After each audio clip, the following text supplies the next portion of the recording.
A thought crystallizes in Ragnar Brave's mind as he observes the woman before him. The so-called villainess who married into his frontier noble family is unexpectedly skilled. He internally resolves that from this day on, she is his wife. Alicia, caught off guard, simply looks back at him with a questioning gaze. The scene shifts to Ragnar seated at a large desk, surrounded by books. He slams a hand down in frustration, damning his circumstances. He questions why, even in a world of swords and magic, he is burdened with such mundane tasks. His agitation grows as he furiously scribbles with a quill. As the frontier noble Ragnar Brave, he cannot believe that he is being chased around by inefficient paperwork, a fate he seemingly cannot avoid even here. As he toils, his butler, Seabass, appears with a somber report. The older man informs him that most of the people in the mansion have died in battle. Before Ragnar can react to the grim news, a young aide with glasses bursts into the room. The aide declares that Ragnar has arrived at a good time and desperately pleads for help, stating that handling the current crisis is the responsibility of the new lord. The aide's words underscore the harsh reality of their domain. This is the Brave territory, a frontier land plagued by monsters and frequent skirmishes with neighboring countries. Due to this harsh environment, it is known among other nobles as the land to be abandoned. He looks on, expressing his surprise. He had never known there was someone in Ragnar's family who could handle paperwork, noting that Ragnar's father and older brothers were all warriors. The aide explains further. Because of his family's martial focus, Ragnar, being the third son, was drilled from the age of 3 with an education centered on killing monsters and enemy soldiers. His explanation concludes with a tragic revelation. Ragnar's entire family, all of them warriors, died in the war just 1 month ago. The weight of this truth settles upon Ragnar as he sits at his desk, the vast, desolate landscape of his new domain visible through the window. He was the only one who survived, and now he has been suddenly tasked with inheriting this entire frontier territory. He slammed his hands on the desk, overwhelmed. As the third son, he had planned to live freely as an adventurer. Now, faced with the crushing weight of leadership, he thought that at this rate, he would much rather be diving into dungeons. His frustration stemmed from the territory's precarious economy. The land possessed abundant natural resources and monster materials, which attracted adventurers and sustained businesses that catered to them. Despite this, self-sufficiency was impossible. Any attempts to cultivate field were burned by enemy nations, and efforts to develop the mountain ranges only resulted in monsters emerging to wreak havoc. This dire situation meant they were entirely reliant on the support of other nobles. Therefore, as the heir, Ragnar understood he must attend the academy in the royal capital. He inwardly questioned if he could really do it, knowing he would have to ingratiate himself and beg for their support. He turned to his butler, Seabass, asking if he could simply refuse to enroll. He argued that the Brave family specialized in training, not politics. Seabass's reply was firm and immediate. That would not do. Before Ragnar could protest further, Seabass interrupted with a soft chuckle, stating that he actually had something important to discuss. Already on edge, Ragnar looked up from his papers with clear irritation, demanding to know what it was this time. The butler's demeanor grew serious as he specified that the matter directly concerned the young master. Ragnar's expression shifted, his attention now fully captured. With Ragnar listening intently, Seabass delivered the stunning news. A marriage proposal had arrived. The word struck Ragnar with the force of a physical blow, leaving him wide-eyed and speechless. He finally found his voice, questioning the timing of the proposal, declaring it far too sudden. Seabass calmly countered that for a lord, it was not an unusual matter at all. Ragnar remained unconvinced. He recalled that his older brother had also received fiancées, but they had all hated the harsh frontier territory and never settled there, a memory that now gave him pause. He listened as Seabass recounted the cold indifference of his relatives.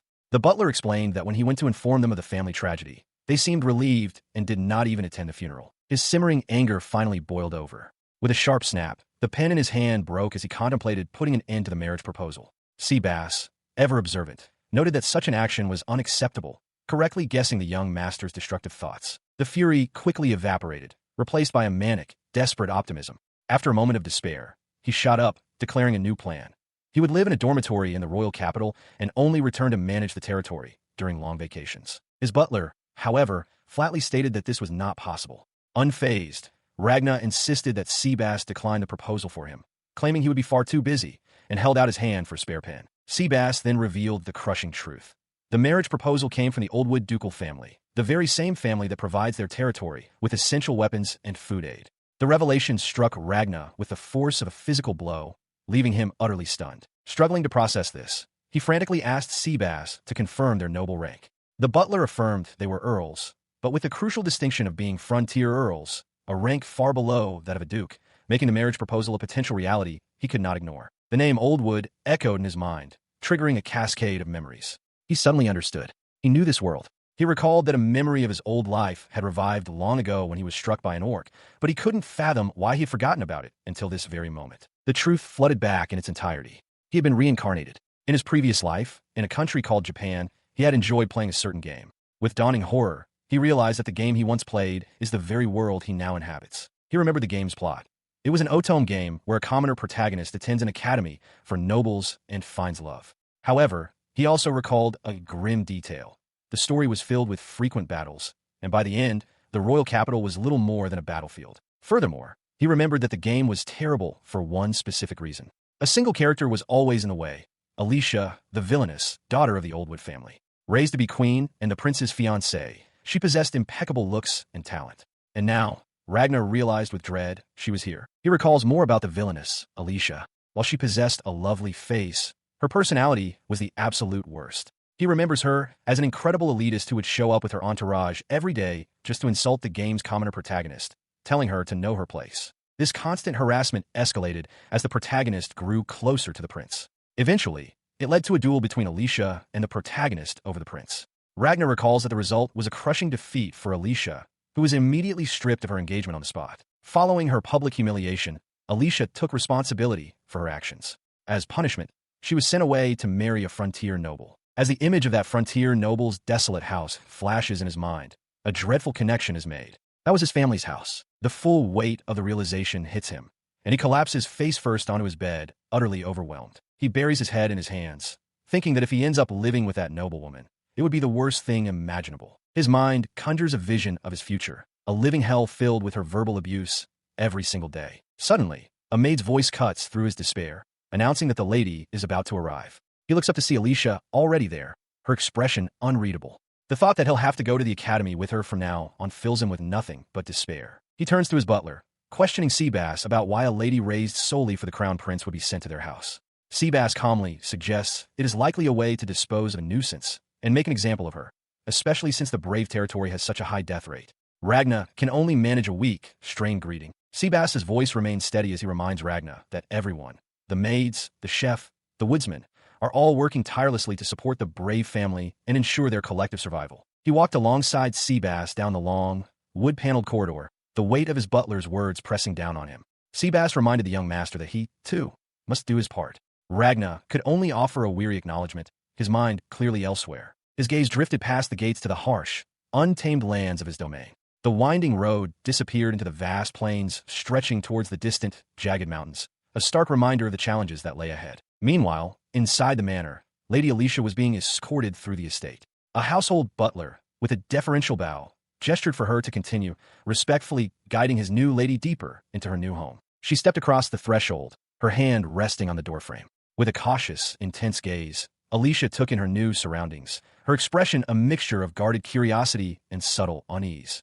As Ragnar Brave recoils in shock, his butler, Seabass, grabs his face, stretching his cheeks. "Young master," Seabass cries out, while another butler introduces himself. Ragnar can only manage a pain grunt. His reaction is directed at Lady Alicia, who stands before him with a large, mottled burn scar covering the left side of her face. With a somber expression, she notes that he, too, has reacted to her appearance with disgust. He quickly tries to recover, asking what happened to cause the burn, but immediately backtracks, telling her it's okay if she doesn't wish to speak of it. Instead of recoiling further, he offers a gentle, reassuring smile. He explains that in the brave territory, such injuries are actually quite common among the populace. His unexpected response leaves Alicia wide-eyed with shock. He continues, explaining that soldiers and adventurers are always covered in scars. Internally, he surmises that her burn must be from the duel she fought. As he speaks, Alicia looks down, thinking to herself that her injury is not just any scar, but a very large one. Her mind flashes back to the constant scorn she has endured. Other girls would whisper that her beautiful face was ruined, that anyone would recoil at the sight, and that it was a fitting mark for a life of shame. Returning to the present, Ragnar's attention shifts. He exclaims in disbelief that Lady Alicia, a duke's daughter, is traveling without a maid. Seabass confirms it. Abruptly, Alicia announces she will take her leave, turning away as Ragnar calls out her name. A tense silence hangs between them on the wooded path. In the distance, a lone carriage waits, ready for her departure. He observed her arrival, taking in the details that spoke volumes of her situation. The carriage was small, accompanied by only a single piece of luggage, and no attendants were present. It was enough to grasp the precarity of her position. Her expression was one of complete resignation, as if she had given up on everything. It was the look of a captured soldier from an enemy nation, defeated and expecting the worst. This quiet melancholy was not what Ragna had anticipated. As his butler, Seabass, directed Lady Alicia onward, Ragna realized this was far different from what he had expected. He had been so certain she would behave outrageously and arrogantly, a stark contrast to the subdued woman now before him. Pushing aside his preconceptions, he stepped forward with a welcoming expression and offered to show her to her room personally. Alicia let out a small, surprised sound. In response, she asked him to wait a moment, her hand gently touching his shoulder to stop him. With a sharp, cracking sound, she crushed something small against his coat. She quickly asked if she had gotten dust on him, apologizing and noting that her outfit was old. Trying to ease her concern, Ragna simply replied that his own home was far dustier, so it was fine. Alicia looked down, a hint of embarrassment on her face. As she began to walk away, his gaze fell upon his shoulder. He clenched his fist as the true nature of her action suddenly became clear. He opened his hand, revealing the crushed remains of a vile, insect-like creature. It was a demon bug, a being born from a person's grudge that had turned into a curse. To be possessed by such things meant one could never live a decent life. He processed the grim reality of her situation. With about 100 demon bugs clinging to her, it was clear Alicia had been the target of immense hatred, as the number of creatures directly corresponded to the hostility she faced. And yet, she remained composed, showing no signs of illness. He knew that an ordinary person possessed by so many would not be able to remain sane. This contradiction forced him to reconsider everything. He questioned if a princess, raised with the education to one day become a queen, would truly cause such a commotion by challenging a commoner to a duel. A chilling realization dawned on him. This was the world of an otome game, and for the story to be dramatic, an antagonist was essential. He understood that Alicia's very nature might have been distorted for that purpose. He knew her fate in this world. Looking at her, he thought to himself that they were both just being tossed around by destiny, each facing their own difficult path. His mind raced, recalling the game's plot. After her engagement was annulled, Alicia's hatred festered until she made a pact with a demon, becoming a monster whose revenge engulfed the brave territory. In every rout, the area was consumed by war and ceased to exist. This meant that, somehow, her tragic path would lead to him, a character who wasn't even supposed to be in the game. The situation was dire. He looked out over his domain, the weight of this future pressing down on him. At this rate, no matter how much he struggled, his territory was doomed to destruction. He felt that both he and Alicia were victims, dragged along by fate. He desperately wondered what he should do. From somewhere else, a young man with fiery eyes and spiky hair clenched his jaw, a bead of sweat on his temple. He made a fierce vow. He would help her turn over a new leaf and get back on her feet. Unaware of these intense resolutions, Alicia looked down with a faint blush. She thought that if they were doomed either way, it would at least feel better to see things on the bright side. As a demon bug scurried past her feet, Ragna stood beside her, his expression now one of quiet resolve. He had made a decision. Even if something bad were to happen while they were together, he brings his heel down with a decisive crunch, crushing the demon bug that had manifested nearby. His resolve is firm. If the time comes for him and Alicia to be condemned, he will simply kill those who stand in their way. His muttered declaration startles Alicia. Her eyes widen as she looks at him, and she murmurs that she, too, wants to resist this world. Confused by his sudden intensity, she asks what he meant. Realizing he spoke his thoughts aloud, he quickly dismisses her question with a strained, carefree smile, insisting it was nothing. As they walk on, he stretches his arms behind his head, trying to maintain a casual air. He declares aloud that he supposes he'll just do his best, a vague statement that leaves Alicia watching him with a puzzled expression. He reflects internally on how long it has been since he was given such a carefree feeling, the thought trailing off as he glances at the oblivious Alicia beside him. The unspoken word, carefree, seems to hang in the air. A faint blush dusts Alicia's cheeks as she processes his strange behavior, a hint of warmth appearing in her usually sharp gaze. As he walks ahead, something new and unnoticed by others begins to sprout in the heart of the so-called villainous young lady. Watching his back, she comes to a simple conclusion. He is a strange person. In the days that followed, Lady Alicia remained withdrawn. She didn't lash out or speak ill of anyone. She simply stayed cooped up in her room, eating only the meals that were brought to her. As for Ragna, his frustration manifested in a different way. He slammed his fist against a wall, cracking the plaster as a small, winged demon bug hovered nearby. He was busy exterminating the creatures, a task he found intensely irritating. He explained to Seabass that these demon bugs could be sent to distant targets using magic. Seeing their insane numbers, he asked his butler for help before wondering aloud if he should just trace them back to their source and destroy it. He quickly dismissed the thought as ridiculous. His family, the Braves, only knew how to fight. He lamented his own inexperience, realizing Alicia was the first girl his age he'd ever really met.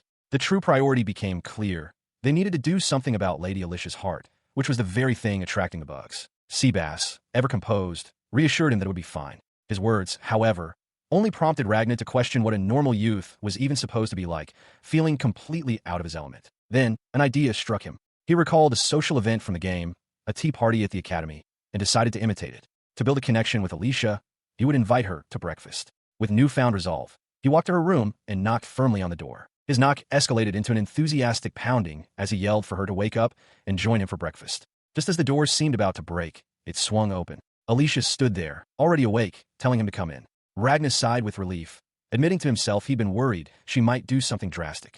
They then sat down together at the breakfast table. Alicia commented on how rough he'd been, asking what would have happened if the door had broken.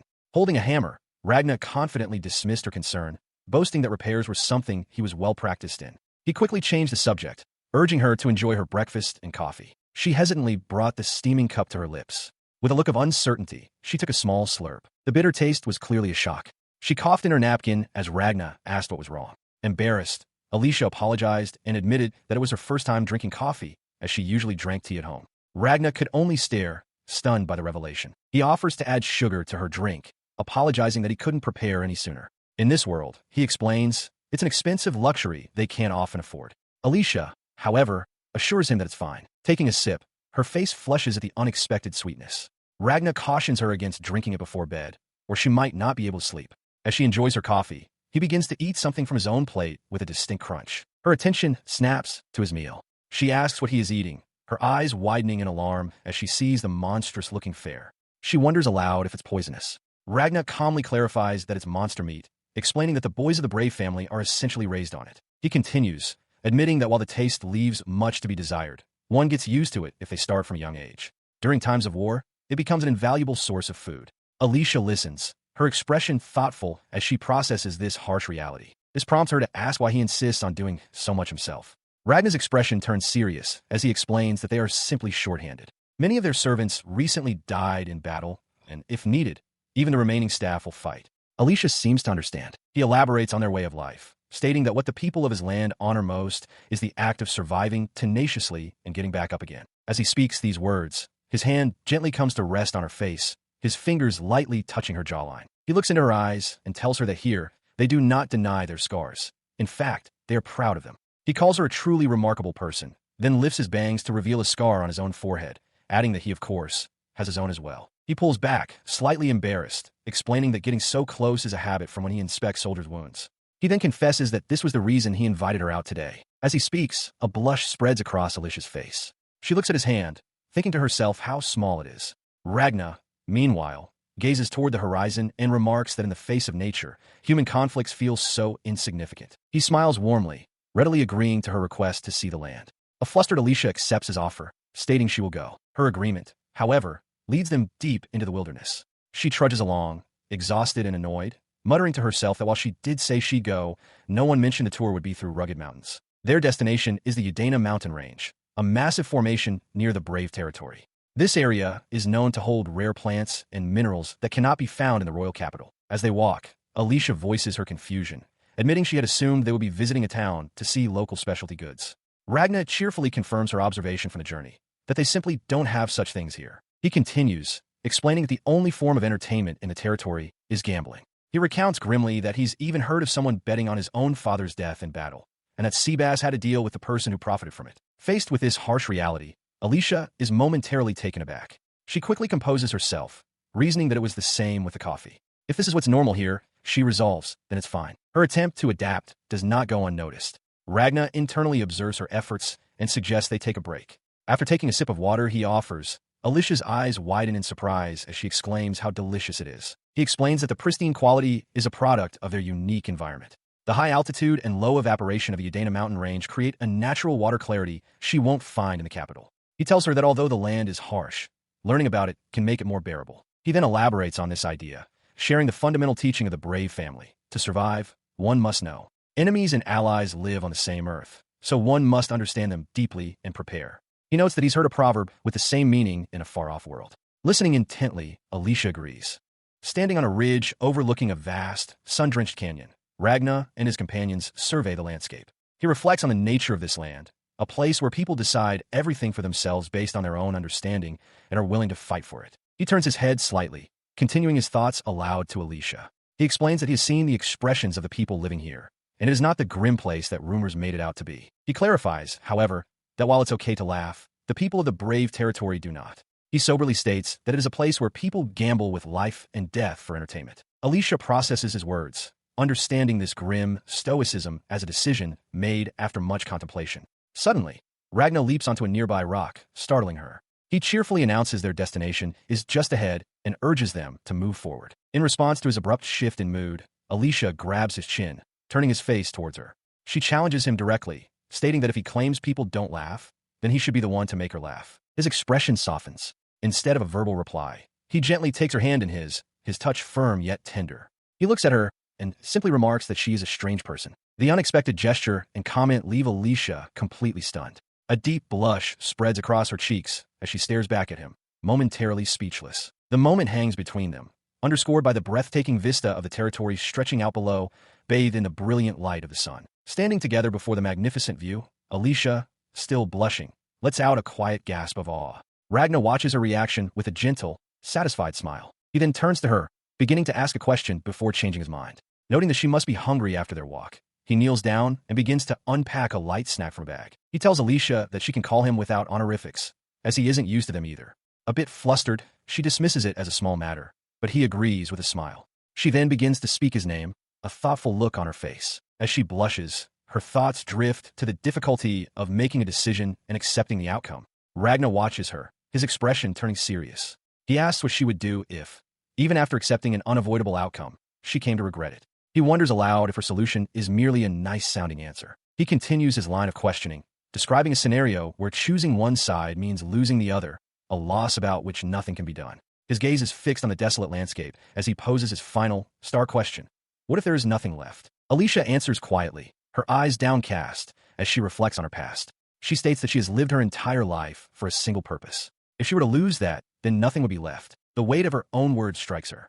With a pained expression, she declares that as a duchess, she has already died. That, she reveals, is the reason she came to this forsaken land, surrounded by the ghosts of her past. Ragna looks on, concerned, realizing she is trying to sever these feelings. Alicia, suddenly flustered by her own outburst, apologizes for the improper remark. Ragna mutters under his breath, cursing the demon bugs that seem to plague her. His hand clenches into a tight fist at his side. With newfound resolve, he calls out her name, capturing her full attention. Facing her directly against the bright sky, Ragna makes a solemn vow. He declares that he will protect her, from now on, always. Alicia is left speechless, her eyes wide with shock. He notes her stunned silence, remarking that she doesn't sound used to such things. He confesses that he even practiced a dashing line for the moment. He then clarifies his promise. Even if the Alicia of the duchy is gone, she is now Alicia of the brave family, and he will protect her no matter what. Alicia thinks to herself that all his practice was wasted. Internally, Ragna cringes, recalling his image training where he pictured himself as a posh noble. He scolds himself, thinking it's ridiculous for an idiot to practice such things. As he does, a faint, almost imperceptible smile touches Alicia's lips. She looks up at Ragna, a faint blush on her cheeks, as she processes his vow. She admits that perhaps she was overthinking things, and while his declaration was straightforward and easy to understand, she does not dislike it. Ragna appears taken aback by her candidness. Her hands remain clasped with his as she poses a serious question.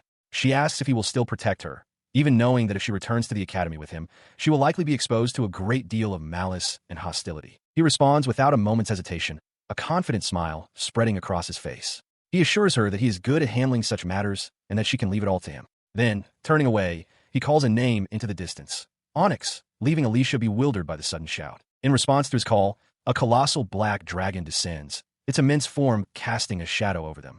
The creature's voice rumbles as it speaks, declaring that it has witnessed the vow made by Ragna Brave. Both Ragna and Alicia stare up, stunned by the sudden appearance of the magnificent beast. He calmly explains that this black dragon is his friend, Onyx, and that he had intended for the creature to witness his vow. The revelation proves to be too much for Alicia. The shock causes her to faint on the spot. As Ragna cries out her name in alarm, the chronicler notes that their first date, fraught with challenges, has ended with a bang. Inside a cluttered office, Alicia cheerfully greets Ragna, remarking that they seem to have grown closer after their first date. Ragna simply confirms his name. Pointing to the disarray, Alicia asks about the previous day's events. Ragna explains his romantic notion of making a vow before a dragon, clarifying he meant the dragon Onyx. While he seems glad, Alicia's expression turns serious. She questions his calmness, explaining that Onyx is a formidable dragon from the deep mountains whose blessing is the only reason the local demon bugs have vanished. Seabass then clarifies the situation, reminding the young master that he had previously challenged Lord Onyx to a duel that ended in a draw, thereby earning the dragon's acknowledgement. A memory surfaces of Ragna facing the colossal beast, and he internally admits that he nearly died in the encounter. Hearing this, Alicia looks down, feeling foolish for having panicked. Ragna quickly reassures her that it's fine, especially since their negotiations in that dangerous place were successful. Elsewhere in the estate, a bearded staff member comments to a maid that they were also constantly surprised when they first arrived. He muses that, eventually, the young master will grow accustomed to such extraordinary events. Overhearing them, Ragna quietly acknowledges their point. The entire household staff, including Ragna and Alicia, are now engrossed in tackling the mountain of paperwork left in disarray. Ragna feels the pressure, admitting that even with his modern knowledge, processing this volume of documents will take a significant amount of time. In response, Alicia, with a determined blush, extends her hand and firmly tells him to lend the work to her. He dives back into the work, quickly identifying strange flows of money and changes in purchasing periods. After confirming a set of numbers, he calls for Seabass to bring the past documents for the next batch, a request the butler readily accepts. With a sigh of relief, Ragna declares the work mostly sorted. Before him, Alicia stands with an intense, focused gaze, holding a finished document and radiating an aura of formidable competence. The surrounding staff erupts in praise for Lady Alicia's amazing skill. Seabass remarks that it's no wonder she is known as a talented woman. Ragna, looking weary, rests his head in his hand, realizing with a jolt that what is considered exceptional talent here might just be a result of the lack of basic education in this era compared to his own. He watched Alicia, a faint blush on her cheeks, and had a quiet realization. When the demon bugs weren't attached, she could smile just like a normal girl. Breaking the moment, Alicia turned to Ragna and announced her intention to help with the mansion's cleaning. The declaration shocked the household staff. A maid gasped, protesting that she couldn't let Lady Alicia do so much, while a worker looked on, stunned. As the flustered maids tried to object, Alicia calmly stated her purpose. She explained that, for now, she was a servant of the Brave family, a human, and wanted to experience all the things she had never done before. Nearby, Seabass smiled, remarking what a good child she was, while Ragna seemed to agree. Despite her earnestness, a bead of sweat formed on Ragna's temple as he thought to himself that she was, after all, a demon. His thoughts were cut short when Seabass announced he would harden his heart and had left some work for the young master. Ragna's gaze then fell on a document, his eyes narrowing at an unusually high price listed for a weapon shop. He examined the report more closely, realizing with a start that the weapon shop had opened on the exact day Lady Alicia arrived. The proprietors, it seemed, were people from the royal capital. His mind pieced together their business model. They were presenting items as rare treasures, a style common in the capital but unlikely to generate much profit here, where weapons were treated as simple consumables. Seabass, ever perceptive, asked what the young master would do. The butler then offered his own theory. The likely intention of these individuals was to keep a watchful eye on Alicia. Acting on this new information, Ragna slipped out into the town later that night. He peered from behind a wall, surveying the quiet streets before stepping out to begin his investigation. He was soon joined by Seabass, who urged him to be careful, explaining that there seemed to be skilled individuals over there. When Ragna asked where he heard that, Seabass replied that the information came from a nearby adventurer. The adventurer in question was, in fact, the stocky man from the estate. He was confessing to Seabass, explaining that he had grown angry at the new shop's arrogant way of doing business and had decided to try and steal something valuable. Ragna processes the report from the injured adventurer. The man recounts the terrifying speed of his assailant, his right arm severed before he could even perceive the sword's movement. Ragna realizes with grim certainty that the shop's guards didn't even need to unsheath their blades to dismember a seasoned adventurer. The implication is clear: it was the work of a magician. Ragna's mind races, recalling the fundamentals of this world, a place overflowing with magic essence, where those who can wield it are known as sorcerers. He remembers the historical accounts of the Great War, where magicians suffered the most devastating losses. The pieces click into place with a dreadful conclusion. The target is Alicia. They truly intend to erase her. Acting on this realization, he enters the establishment, but his arrival is met with immediate hostility. The door is slammed shut behind him, and he finds himself surrounded by 3 armed men. They aggressively question his presence, one of them shouting his name in recognition, Ragnar Brave. He remains unfazed by their aggression. Calmly, he points out that they seem to be the ones snooping around and offers them a chance at leniency if they explain their reasons. His offer is met with scorn. The men draw their blades, their smirks revealing their violent intent. Ragnar's expression hardens as he observes their actions, internally questioning their audacity to draw weapons on the lord of the land. One of the thugs, a bald man, feigns ignorance about having laid a hand on him, then sneers at the prospect of getting away with murder. He suggests that if they simply silence Ragnar and aren't caught, there will be no problem. With that threat hanging in the air, the 3 men charge forward in a coordinated attack, mocking him as a naive third son for daring to confront them alone. Their assault is met with blinding speed. Ragna effortlessly evades their strikes and counters with a single, devastating punch to one of his attackers, a single thought crossing his mind. Weak. The man crumples to the floor, and in moments, his companions join him, groaning in pain. Ragna stands over the defeated trio, not a single scratch on him. From the shadows of the room, a slow, deliberate clap echoes. A hooded figure emerges, a wide, unsettling smile on his face. He remarks on Ragna's impressive strength for someone so young, only 15 years old, and addresses him as my lord. He maintains his unsettling smile, identifying Ragna as the magician. With a casual gesture, he poses a single question. The question hangs in the air, sharp and specific. How is Miss Alicia doing?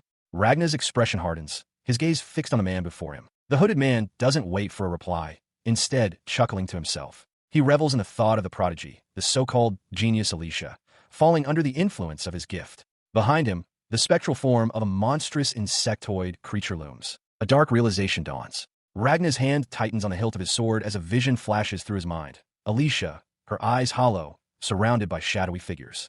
It's you, he states, his voice low and cold. He explodes into motion, lunging forward and grabbing the hooded man by his cloak. It's you, he roars. The man, caught in his grip, merely grins and confesses that day after day, he has been sending a swarm of demon bugs to torment her. His rage culminates in a single, devastating blow. The man, identified as Praying Mantis, is sent hurtling backward, the force of the impact shattering the wooden floorboards beneath him. The sorcerer stares, his face a mask of disbelief. He cannot comprehend it.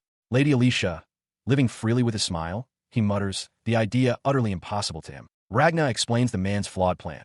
He had sent his feelings to Alicia every day, intending to make her resent everyone. But Ragna declares he will not let the man escape. As a vision of him effortlessly slicing through the monstrous insect appears, he tells the defeated sorcerer that any further action is useless, prompting a cry of frustration from his foe. The sorcerer can only groan in defeat. Ragna looks down at him, his expression cold and resolute. Next, he says, for the amount of pests that you kept sending. He stands over the defeated man amidst the wreckage of the room. He makes an offer, his voice devoid of warmth. I will spare your life if you tell me who is behind this. He raises his sword, declaring that this is retribution for the trouble the sorcerer caused Alicia. The blow lands, and, as the defeated man collapses, he can only mutter curses against Ragna, who stands impassively over him. His task complete, his attention is drawn by the arrival of Seabass, who asks if the confrontation is over. Ragna smirks, dismissing the threats by stating he is already cursed, and coolly instructs his butler to clean up the aftermath. As they walk away from the scene, Ragna turns to his butler with a serious question. He asks if there's any way to keep Alicia close to him once they go to the academy, an inquiry that catches Seabass completely off guard. The butler's mind immediately jumps to a scandalous conclusion, asking if Ragna means for them to live under the same roof, and worrying that a student becoming pregnant would be problematic. A flustered Ragna shouts that this is not at all what he meant. Later that night, the estate is quiet under a sky full of stars. Walking alone through the town, Ragna reflects on his own emotional state, wondering when his heart became so numb.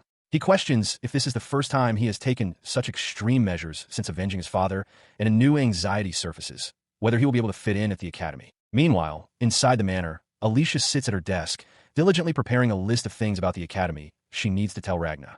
As the night deepens, unspoken feelings for each other grow in their hearts.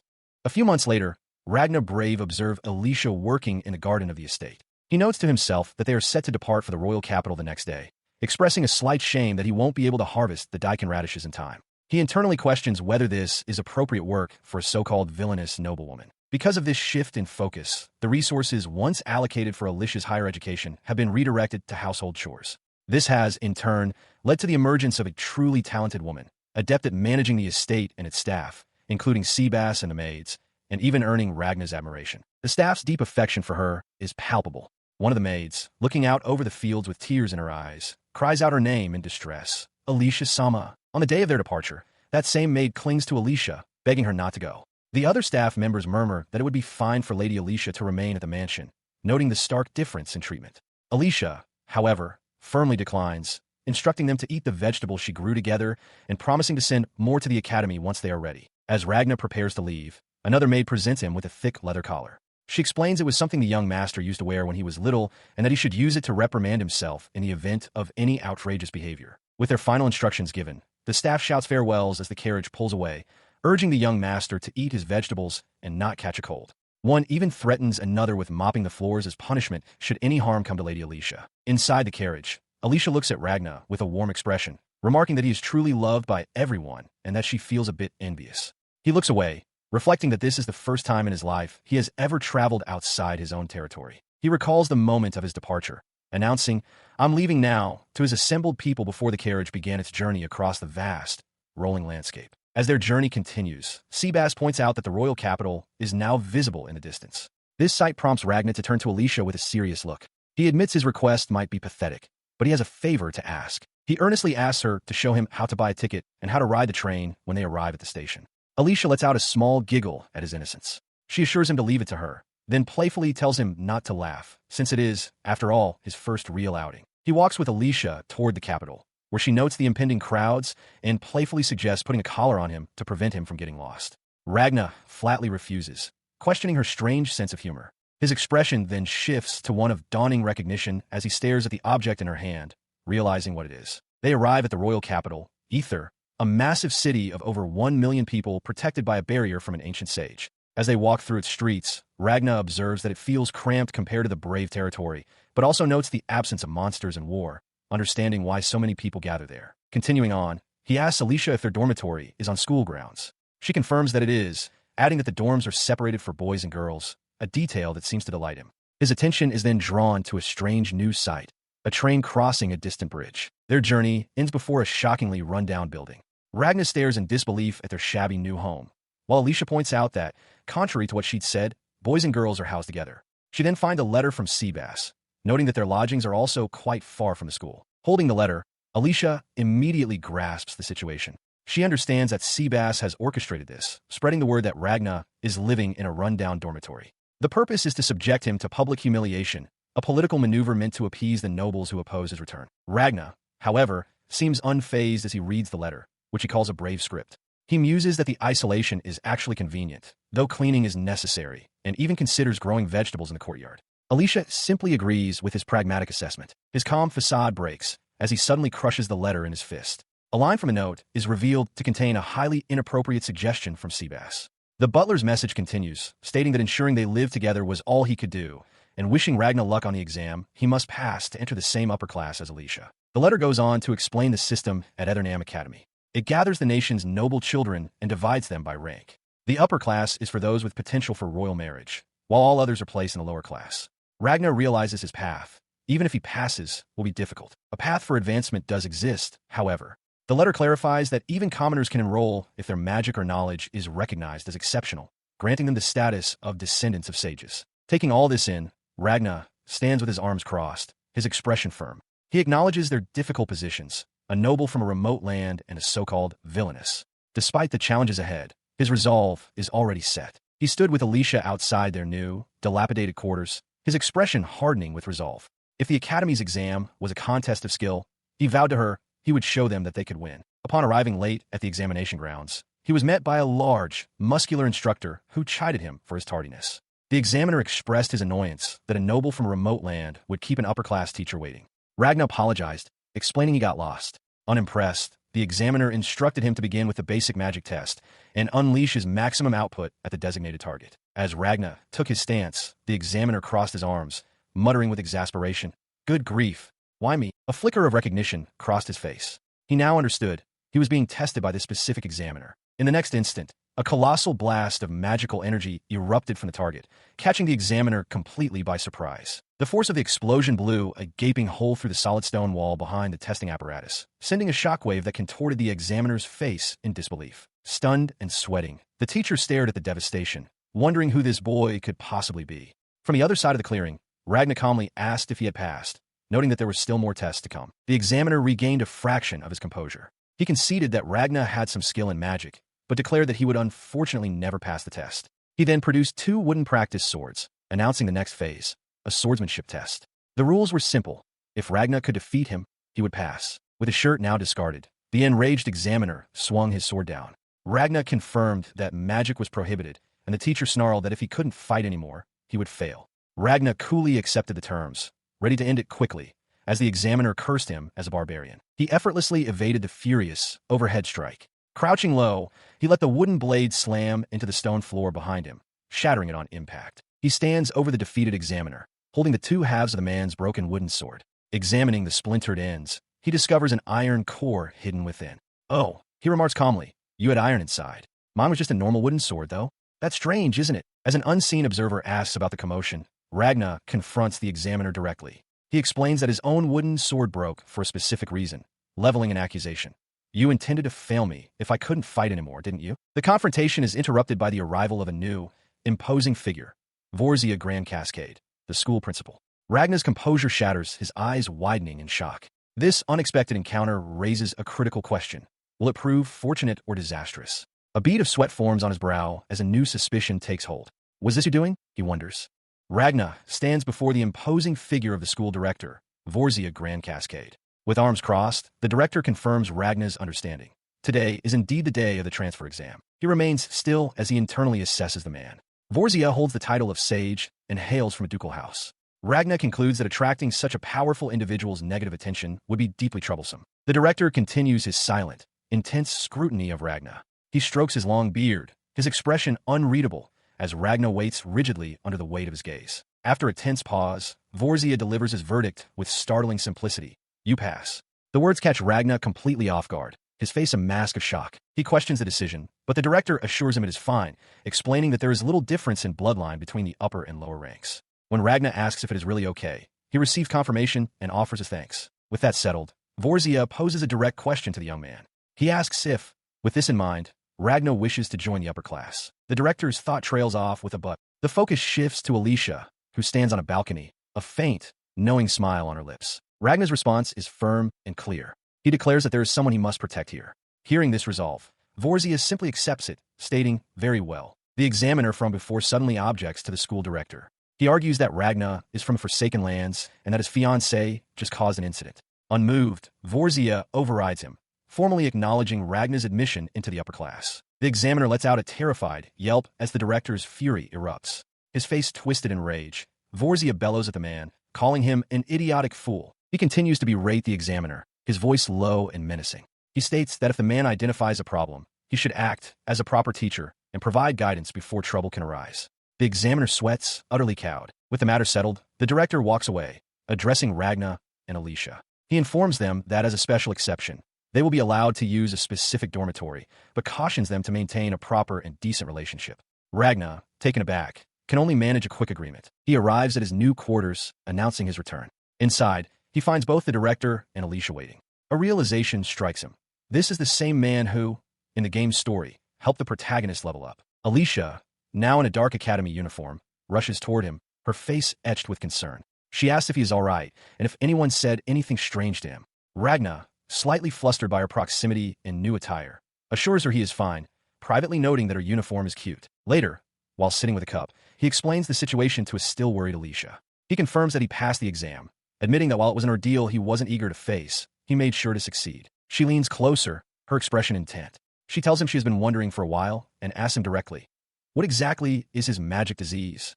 He finds it difficult to explain. He begins by stating that he can use all the basic forms of magic, but as he prepares to reveal what he's truly best at, a loud growl echoes through the room, interrupting him. The sound came from Alicia. Her face flushes a deep crimson. Utterly mortified by her stomach's betrayal, she clutches a cushion to her chest, rendered completely speechless by embarrassment. To shatter the awkward silence, she leaps to her feet, loudly suggesting they have dinner. She rationalizes that they will be busy at the academy starting tomorrow, so they need a nutritious meal. Her outburst fades into a quiet, internal reflection. As long as Ragna is with her, she realizes she doesn't mind what anyone says about her. She looks up at Ragna, her expression questioning as he tells her that she is probably stronger than he is. Alicia processes his words, internally defining her own strength. She believes it is her capacity to endure mental pain, a fortitude born from self-awareness that even seasoned soldiers rarely possess. Later, as they walk through the academy grounds in their new uniforms, they become the subject of gossip. Other students point out the scar on one boy's face from a recent duel and wonder who the man accompanying Alicia is. Ragna internally reflects that while Alicia is beautiful in the original story, her reputation would have made marriage impossible at this point, and he resolves to maintain peace. The student with the scar, watching them from a distance, scoffs. He muses that with her status now lowered, perhaps he could make her his concubine. At that thought, the student suddenly collapses, much to the shock of his companion. Alicia, startled, tells Ragna to stop, but he feigns ignorance with a placid smile. Sometime later, class is in session. A teacher lectures before a chalkboard as Ragna and the other students listen from their desks. He sits with his arms folded, reflecting on the earlier incident. He admits to himself that he only directed a little killing intent at the boy, and is surprised that mainlanders are so weak. His thoughts then shift to the game's plot, recalling that the protagonist is destined to awaken as a saint in the final stage. An image of the game's protagonist flashes in his mind, a beautiful girl with angelic wings, like the clear blue sky. He struggles for a moment, trying to remember her name. His focus snaps back to the classroom as the teacher poses a new question. Ragna immediately identifies the answer in his mind, Mariana Ocean. The teacher continues her lecture, explaining that the magic most frequently used by the great sage was one with no attribute. To master such a power, she states, one would need to reach the pinnacle of nothingness. He sat in the classroom, his attention suddenly seized by a figure standing before him.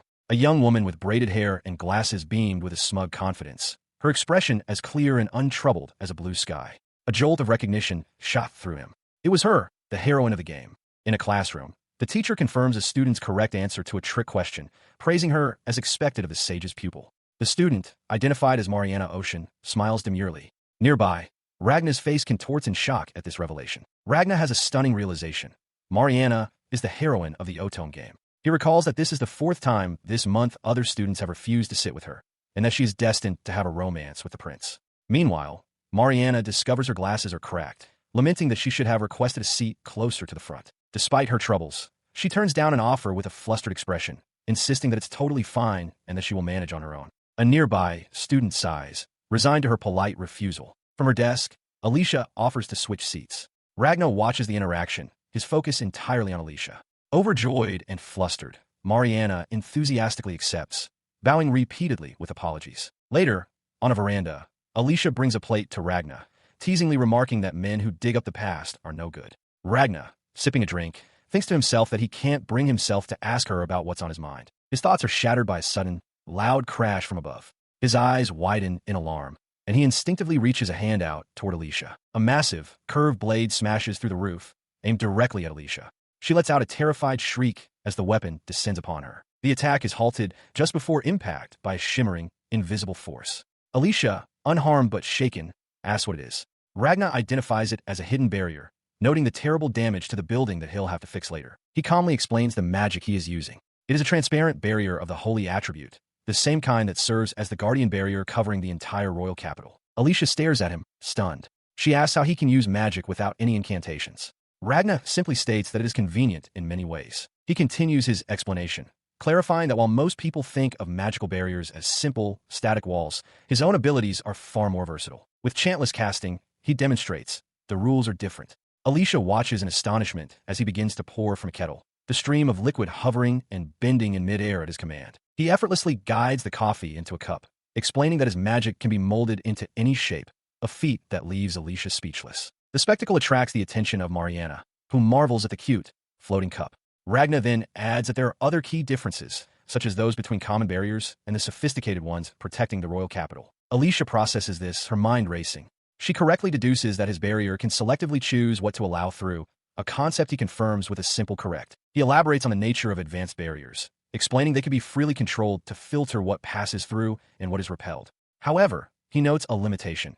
They cannot separate substances that are already blended together, like sugar dissolved in coffee. As a magical lesson concludes, Mariana shyly asks Ragna if he is free later and would like to go out. Before an answer can be given, Ragna notes that they have just run out of the coffee beans he brought for Alicia. In response to the predicament, he quickly offers a solution, announcing that he knows of a place that serves delicious coffee. Later, as they walk through town towards the cafe, Ragna expresses his surprise to Alicia.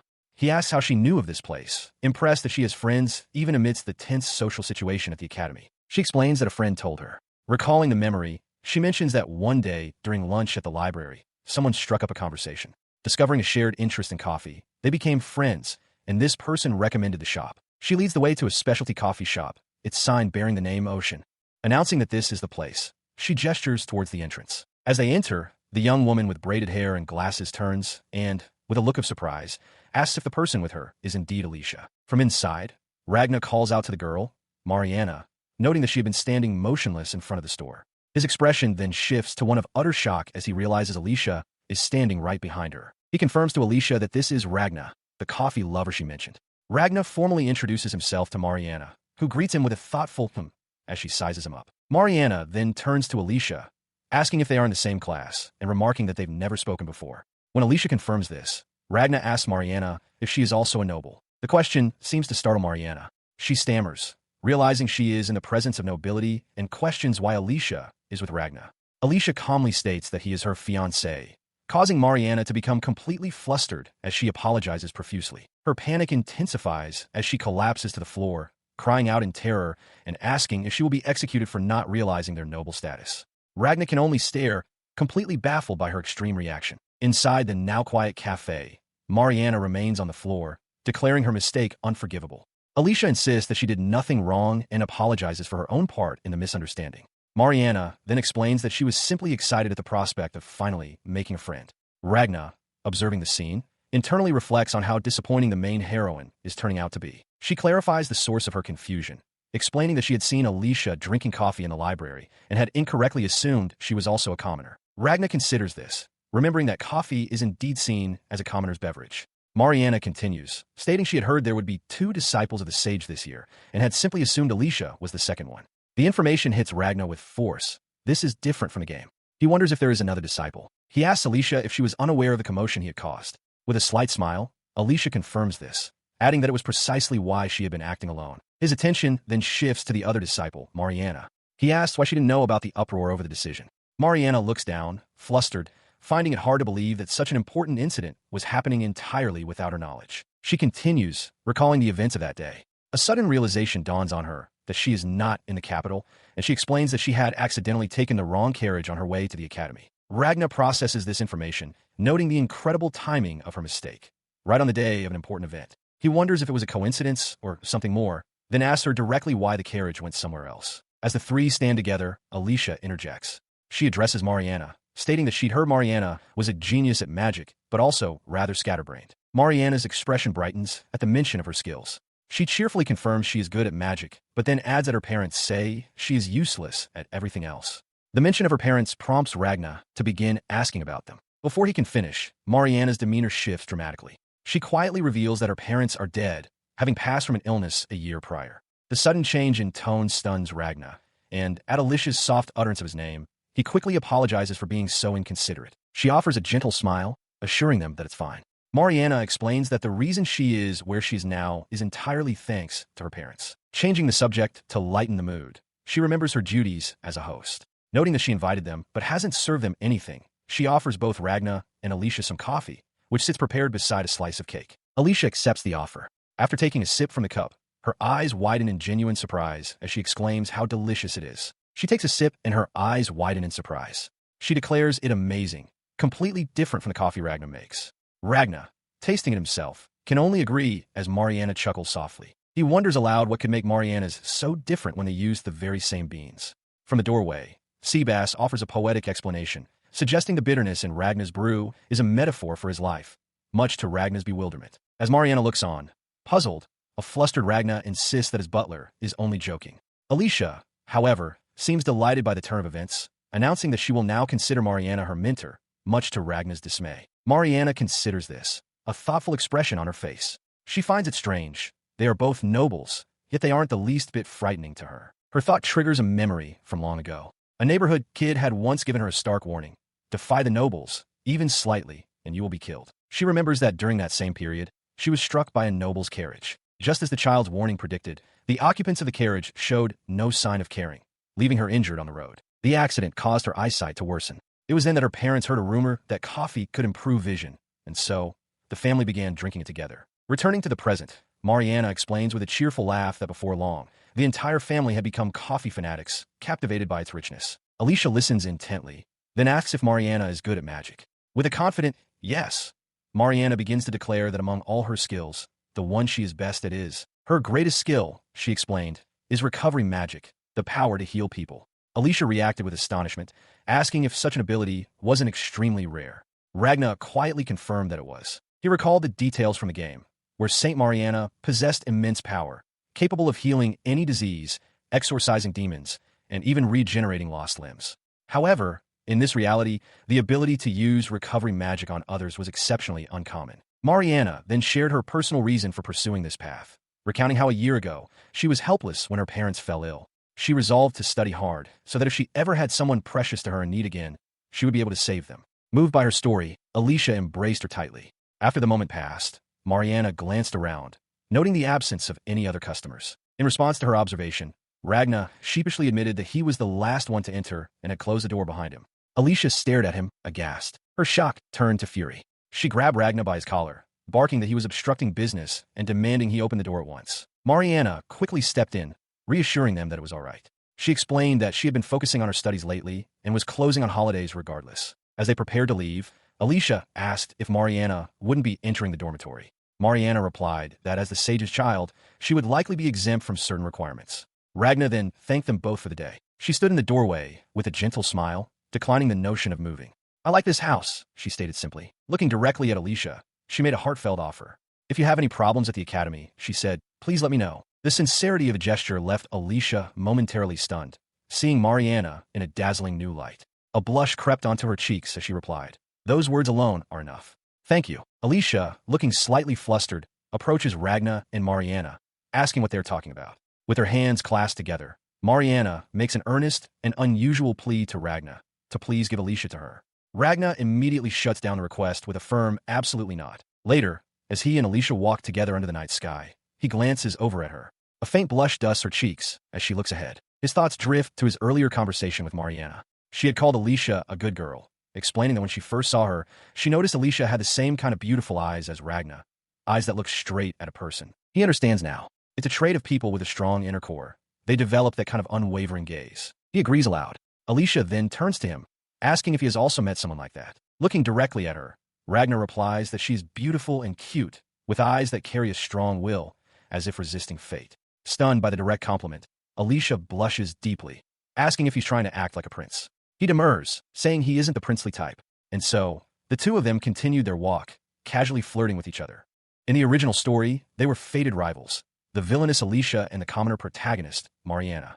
Their destinies were to be locked in a bitter battle until one of them was destroyed. But now, those fated rivals have lunch together. Alicia, holding a basket of mixed sandwiches she declares are delicious, offers one to a cheerful Mariana. From a distance, Ragna observes them, a small smile on his face as he thinks to himself that harmony among friends is a beautiful thing. His smile fades quickly, however, replaced by a look of deep consternation. A bead of sweat rolls down his temple as he internally questions how the situation could have possibly ended up like this. Meanwhile, Mariana sits alone at a desk, noticing that Ragna disappeared right after break time started. Though she knows he takes his classes seriously, she can't help but wonder where he went. Ragna, however, is elsewhere, his expression hardening. He considers the consequences of his actions, realizing that now that Alicia is with him, the criticism against her, someone he thinks of as abandoned in the wasteland, will likely increase. He continues this line of thought as he walks away, reflecting on the strange fate that has caused the protagonist and the villainous noblewoman to get along. Despite the oddity, he resigns himself to it, deciding he is fine with being a side character. His mind then drifts to the world of the original game. In that reality, Mariana, as a commoner, spent her school life peacefully. In stark contrast, Alicia lost her duel and was driven out, exiled to the frontier territory. This stark contrast leads him to a critical conclusion. In this new world, the person he must fight is not Mariana. In that case, a new question forms in his mind, one that fills him with dawning horror. If Mariana wasn't the one who defeated Alicia in the original story, then just who was it? He watches from a distance, his mind racing. The prince is the one who instigated the duel, and Ragna is determined to understand the unfolding situation. His gaze sweeps over the area until he locates them. A crowd of adoring girls surrounds a central figure, their excited cries for Edward Sama echoing in the air. The figure, Edward Grand Etherdam, politely turns down a lunch invitation, explaining he has a prior engagement. Ragna recognizes him instantly, Alicia's former fiancé. He recalls that in the game, the prince's route was considered the classic, standard path. Ragna's internal assessment continues. Edward was an easy opponent, the tutorial stage prince, practically designed to be beaten first. As if on cue, Edward's voice cuts through the air, directed at someone just out of sight. So we meet again. He processes this new development. If the story were proceeding as it should, the prince would now be deepening his relationship with the game's protagonist. At that moment, Edward calls out cheerfully, "Sorry to have kept you waiting." Ragna stares in disbelief, wondering who the girl is. She has just arrived and addresses the prince formally as Your Highness.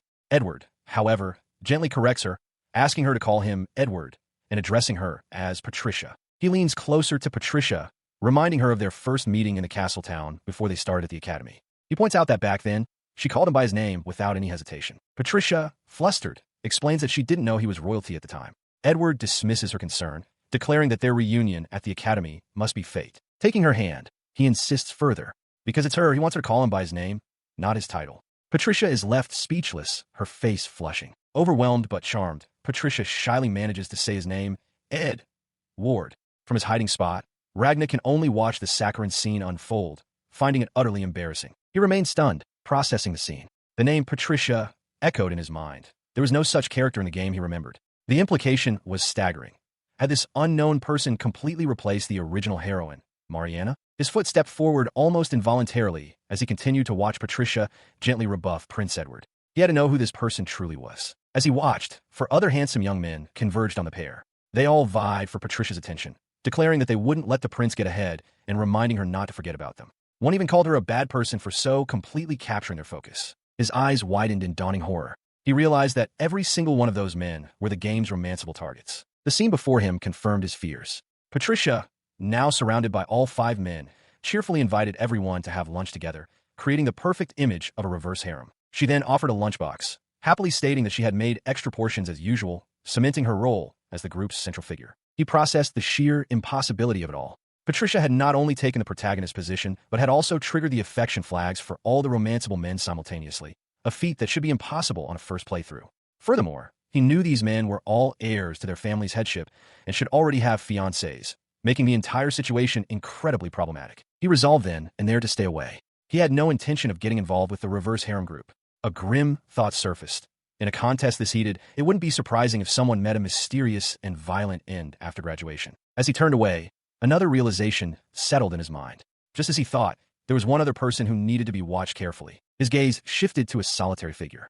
Galasis Grand Ignite, the second son of the Ignite ducal family, was eating alone, questioning aloud why it was tastier to eat with everyone. Ragnar watched him, a new focus of his attention. He sat on a bench beside Alicia, with Seabass standing attentively nearby. His thoughts turned to the mysterious girl, and he directed a question to his butler, asking if he knew anything about a magician who had been causing a stir within the Brave family's territory. The young lord's mind raced, recalling details about Galasis. He remembered him as a troublesome character, a fact that urged Ragnar to remain calm and avoid any rash moves. He knew Galasis' background, a child of a concubine, raised as a contingency for the main heir of the Ignite family.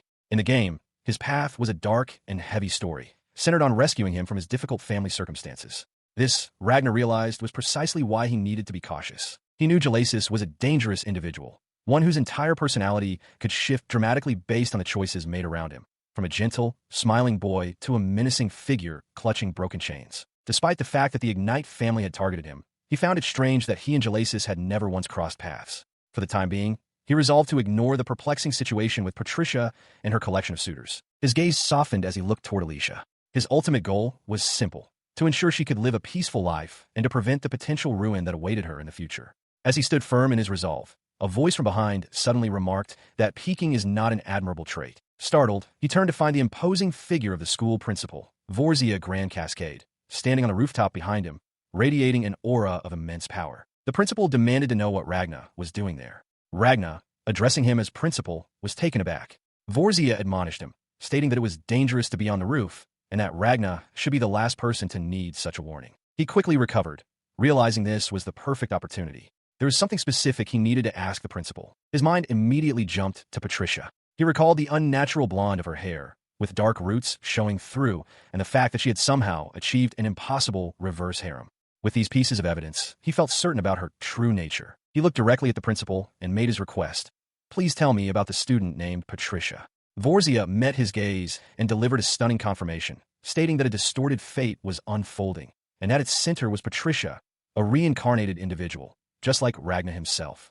Patricia Kindred earnestly pleads with Ragnar Brave, asking him to reveal everything he knows about the other student named Patricia, her origins, her past, and her magical talents.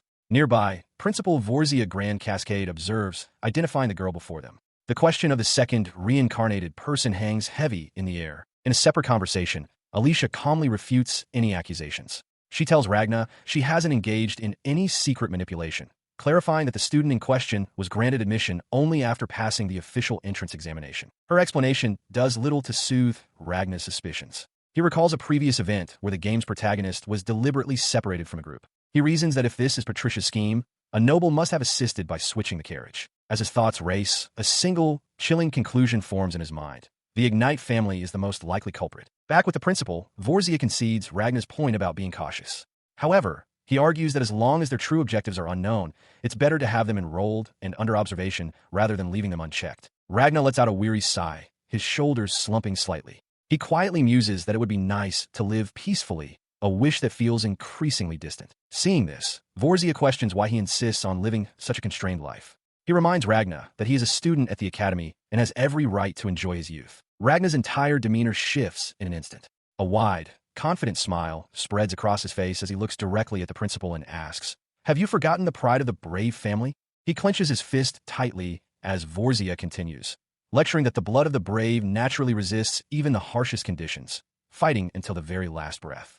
The principal admits he thought Ragna was just clinging on desperately, but now questions if his resolve is truly so weak. In a sudden, violent motion, Ragna's fist drives forward, connecting squarely with Vorzia's jaw. He drove his fist forward, striking Principal Vorzia with a force that seemed to shatter the very air around them. The resulting shockwave sent a tremor through the ground, causing nearby students to cry out in alarm, wondering at the sudden disturbance. His expression remained one of cold fury, his entire focus on the attack he was delivering. But the blow was stopped short. Principal Vorzia, his gaze unwavering, had caught the punch entirely within his long, thick beard, halting it completely. Unfazed, Ragna's voice was a low threat. He declared that he didn't care if this was the principal's private garden. If any harm came to Alicia, he would not forgive him. He explained that this was the very situation he wanted and that he was acting accordingly.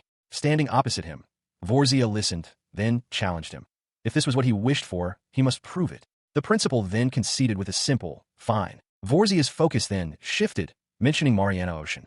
Ragnar reacted with irritation, demanding to know what this new question was about, and asking if the principal was referring to the shitty scenario of fate he knew from the game. The principal confirmed that his concern was indeed fate. He explained that Mariana is a child with a strong destiny, but that this very power is now distorting on a massive scale, spiraling into madness. He continued his warning, stating that this chaos will eventually involve all those at the academy who also possess a strong fate, and that the country itself will likely be divided between light and darkness as a result. With the stakes laid bare, Vorzia gave Ragna a direct order: protect Mariana, who has lost her guardian and currently possesses no strength to resist the forces gathering against her. His new mission would take him to a place far removed from the small world of the academy, a practical training dungeon located somewhere else entirely. Standing at the dungeon's entrance, Mariana Ocean fidgets, a bead of sweat on her brow. She mutters to herself, admitting that she's getting nervous. Ragna, standing beside her, confirms that this is indeed her first time in a dungeon. As he watches her, he internally questions just how much Principal Vorzia truly knows about the situation and his secret directive to protect her.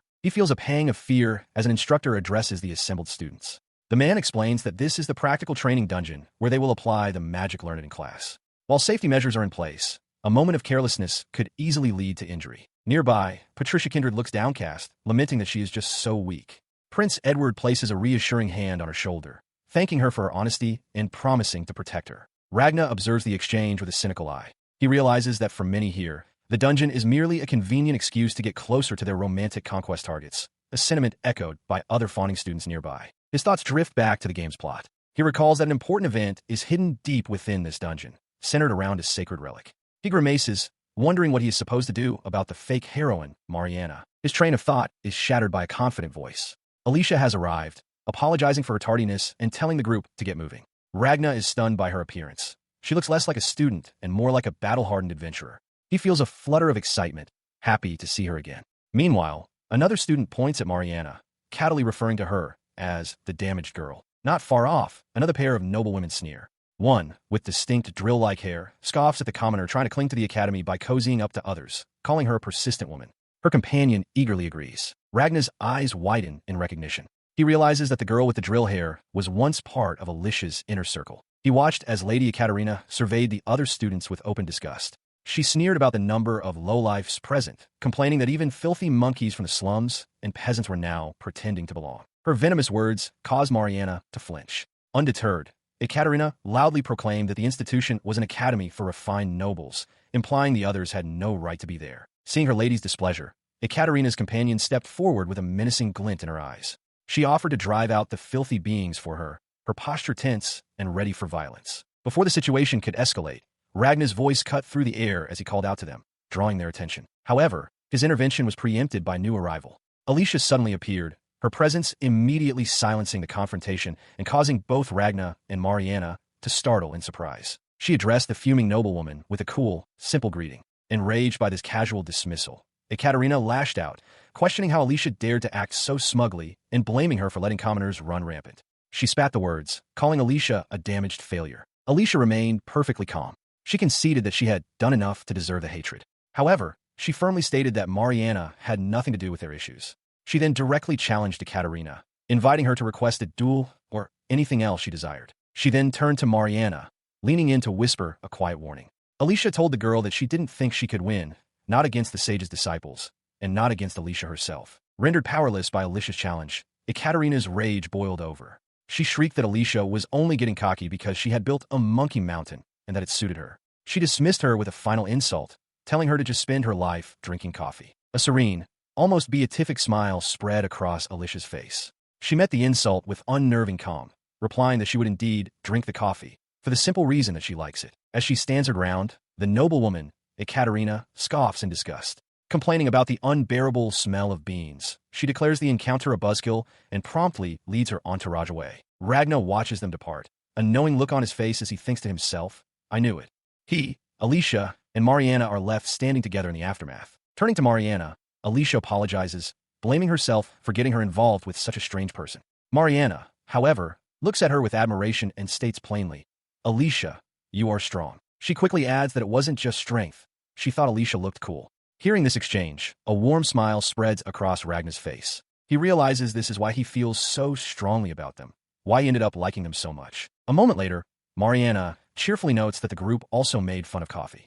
With a chillingly pleasant smile, Ragna asks if he should kill them, not only for insulting both of them, but also for calling Alicia damaged. Mariana considers his dark proposal with a thoughtful hum. A boot steps firmly onto the rocky ground, signaling the start of their next endeavor. The three of them proceed into the mouth of a vast, crystalline cave. Ragna takes in the sight, confirming that this is the dungeon for their practical exam. Inside, their journey is anything but quiet. Mariana recounts with wide-eyed excitement how traps and monsters have been welcoming them one after another, as the group is shown skillfully navigating the constant dangers. Suddenly, a spear hurtles out of the gloom, aimed squarely at Ragna's unprotected back. Mariana cries out his name in terror as the projectile closes the distance in an instant. He turns, completely unfazed, as the spearhead stops dead just millimeters from his uniform. Reassuring a frantic Mariana that he is okay, Ragna calmly explains that there is always a protective barrier created around his body. He continues his explanation of the magic, confirming to Alicia that it is indeed an extraordinary skill. However, he clarifies that if his magical power were to run out, the barrier would be penetrated. The skill, he reveals, originated from a simple idea. If he covered his entire body, he wouldn't have to be afraid. A memory surfaces of a time long ago when he was close to dying. A small child cowering as monstrous beasts closed in, a sphere of protective light forming around him. He recalls that he has been practicing it ever since that near-death experience. Now, he can maintain the barrier without even thinking, a fact illustrated by his casual stroll through a volley of arrows, all of which harmlessly deflect off his invisible shield. As they walk, Mariana asks if the Brave Territory is a scary place. Alicia turns to her with a gentle expression, reassuring her that it is not. In fact, it's a very nice place. Hearing this, Ragna proposes an idea. Since he's going home for the summer break, he invites both Alicia and Mariana to come along for some training in the mountains. Mariana sounds delighted by the prospect and eagerly accepts. He enthusiastically dubs his plan the Brave-style boot camp, declaring that through it, everyone will become a user of chantless magic. Mariana is ecstatic at the news that Ragna will train her. He confidently tells her to leave it to him. Alicia, however, finds the whole thing mysterious but tells Mariana to do her best, adding a playful warning not to let him kill her. Their journey through the dungeon continues, and Alicia brings up a puzzling observation, asking why the monsters they defeat vanish into mist without leaving any corpses behind. Intrigued, Mariana speculates that the place was created by ancient sages. Noticing the wall, she suggests they might find something if they take a sample of the soil. As she raises a small hammer to chip a piece off, Alicia urgently tells her to wait, but the warning comes too late. Mariana's hammer strikes the wall, and instantly, a massive, glowing magic circle erupts on the floor beneath them. Ragna and Alicia stare in shock as Ragna shouts Mariana's name, wondering what insane mechanism she has just triggered. As a magical vortex swirls around them, Ragna, Alicia, and Mariana are pulled into its depths. Ragna cries out Mariana's name, wondering what awaits them beyond this sudden leap into the unknown. They land abruptly in a vast, dilapidated cavern. With crumbling pillars and a dark path ahead, Mariana looks around in bewilderment, asking aloud what this place is. As his eyes adjust, Ragna finds the scenery strangely familiar. He turns to Alicia, who is still taking in the sight, and calmly states that they're probably on the lowest level. He muses internally that triggering a teleportation trap is just what one would expect from the game's protagonist. Out loud, however, he merely comments on the impressive masonry of the cavern walls. Their contemplation is interrupted when Mariana's horn companion suddenly confiscates a pickaxe from her. The girl chides Mariana, reminding her that personal safety is the top priority and that she won't be able to drink coffee again if she dies, prompting a cry of dismay from Mariana. Alicia stares, bewildered, as the horn girl then produces a coffee pot. She asks where on earth it came from, but the girl simply offers her a cup, cheerfully suggesting it might be the last coffee of her life. Both Ragna and Alicia accept the strange offer. As they take their cups, the horn girl explains that it's said to be important to bring one's own food into a dungeon. Alicia thoughtfully sips her coffee, acknowledging the truth in that statement. Ragna then sobers the mood, explaining the grim reality of their situation. He states that if you fall to the bottom of the dungeon, it's almost always game over. Help won't arrive, and the monsters are impossible to eat. Hearing this, Alicia turns to him, her expression hardening with suspicion. She says his name, Ragna, her voice low as she observes his unervingly composed demeanor. She continues, laying out the facts. They never learned about this place in class, and they can't call for help. Despite this incredibly dangerous situation, she notes he seems very calm. She directly asks him if he knows something more. In response to Alicia's questioning gaze, Ragna offers a reassuring smile. He tells her she will be fine, promising that once they catch their breath, there is something they can do. His thoughts drift to the magic circle that brought them to this place. The group stands together in a vast, cavernous chamber, the path ahead leading into darkness flanked by ancient pillars. He looks at Alicia, a memory from the game surfacing in his mind. He recalls that Alicia, in her role as the villainess, had done something like this before, prompting him to wonder about her true nature. Shaking off the thought, he addresses the group with resolve. He states that since they are here, their only option is to move forward. He then reveals that, according to the game's strategy, there's a pendant deeper inside that is necessary for their progress. The item he speaks of is the sacred relic. This important artifact, an ornate pendant, lies dormant in the dungeon's deepest chamber and is key to saving the country near the end of the story. Ragna firmly states that they should collect it. Beside him, Mariana's expression brightens with understanding, a knowing look on her face as she hears the word awakening. She elaborates on the plan, confirming that they must defeat a golem guarding the door ahead. She also adds that a teleportation magic circle leading to the exit should be located nearby. Alicia voices her skepticism, asking if this is truly the case. Ragna confirms that according to the records, defeating the guardian of the deepest level allows one to return. He keeps to himself, however, that this is information he cannot fully share. The group proceeds, their path culminating at a massive, ornately decorated set of double doors embedded in the rough-hewn cavern wall. As they approach, Ragna is taken aback, noticing that there is no golem guarding the door as expected. Mariana's horned companion points excitedly, exclaiming that this might be the exit. He stared past the final door, where the expected golem guardian was nothing but a bizarre, melting creature. Standing beside the dissolving mass was the horned girl, seemingly unfazed by the grotesque sight. His eyes widened in shock, but his cry was not for the monster. He shouted the name, Mariana, his gaze fixed on the horned girl with utter disbelief. Before anyone could process his confusion, the melting creature erupted. Ragnar reacted instantly, grabbing Alicia and leaping back with a cry of alarm as flames engulfed the area. A sinister laugh echoed from within the blast. From within the inferno, a new form began to rise. A hulking, demonic figure wreathed in fire and shadow emerged from the sludge, its silhouette terrifying. Ragnar could only stare, wondering what this new monstrosity was. He landed a short distance away, the horned girl now beside him. She looked at him, impressed, remarking on the incredible power he had just displayed, comparing it to the sun. He could only agree, still processing the sudden escalation. His agreement was cut short by a dawning horror. He ordered both girls to step back, a grim realization setting in. He knew this creature. It was the demon to whom Alicia was fated to entrust her soul near the end of the original story, and he wanted no part of it. The mention of her fate seemed to trigger something within Alicia. Her eyes widened in shock as a painful memory surfaced. A duel with a match was declared, and the winner was announced as Patricia. The memory sharpened, bringing with it the stinging words of the man who called her a disgrace to the Duke's family for losing to a mere commoner. His voice dripped with contempt, calling her pathetic as she crumpled in humiliation. From a distance, Patricia's concerned voice called her name. Pulled from the depths of her traumatic memory, Alicia felt hands cup her face. It was Ragna, forcing her to look at him. He called her name, his voice firm but gentle, assuring her that it was all right. His sudden closeness and earnest expression broke through her despair. A blush spread across her face as she stared at him, momentarily speechless and flustered by the unexpected comfort. As Ragna suddenly sprints forward, a worried Alicia calls out to him. He glances back, not at her, but at Patricia and the horned girl, confirming they can both use the defensive spell Aqua Veil and ordering them to stay put. His expression hardens into one of cold fury. With absolute certainty, he declares his intention to kill the bastard. He charges the laughing demon, his hand closing around the hilt of his sword. He vows that the creature will take responsibility for triggering his fiancée's trauma as the sound of the blade being drawn cuts through the air. As the vortex of Ragna's attack dissipates, the demon's form swirls and writhes. Ragna watches intently, noticing that the creature's mass has shrunk. He moves with purpose, repositioning himself as the residual energy of his strike fades. His expression remains focused and analytical. From a safe distance, the horned girl cheers, believing Ragna cut off the demon's head. Alicia, however, quickly corrects her, her eyes wide with alarm as she points out that the creature is regenerating from its back. Indeed, the demon's upper torso begins to reform from its severed lower half. The regeneration completes in an instant. The demon stands whole once more, seemingly confused as it mutters to itself about something falling. Its monstrous jaw, lined with rows of sharp teeth, snaps shut with a percussive crack. Facing the restored beast, Ragna internally wonders why his attack failed. He calmly concludes that a simple strike like that is clearly not enough to kill it. His demeanor shifts to one of utter confidence.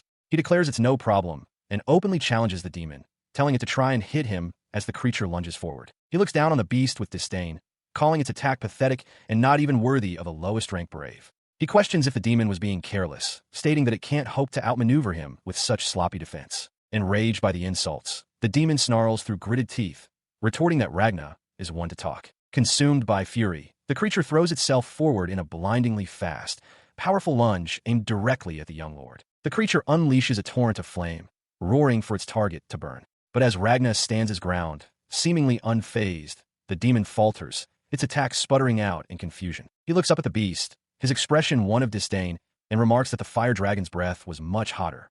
The demon recoils with a cry of frustration. His mind races, questioning what is happening. He senses he is within some kind of construct and demands to know who is inside, reasoning it would be helpful if they simply told him. The nature of such beings becomes clear. Demons do not originally possess a physical form.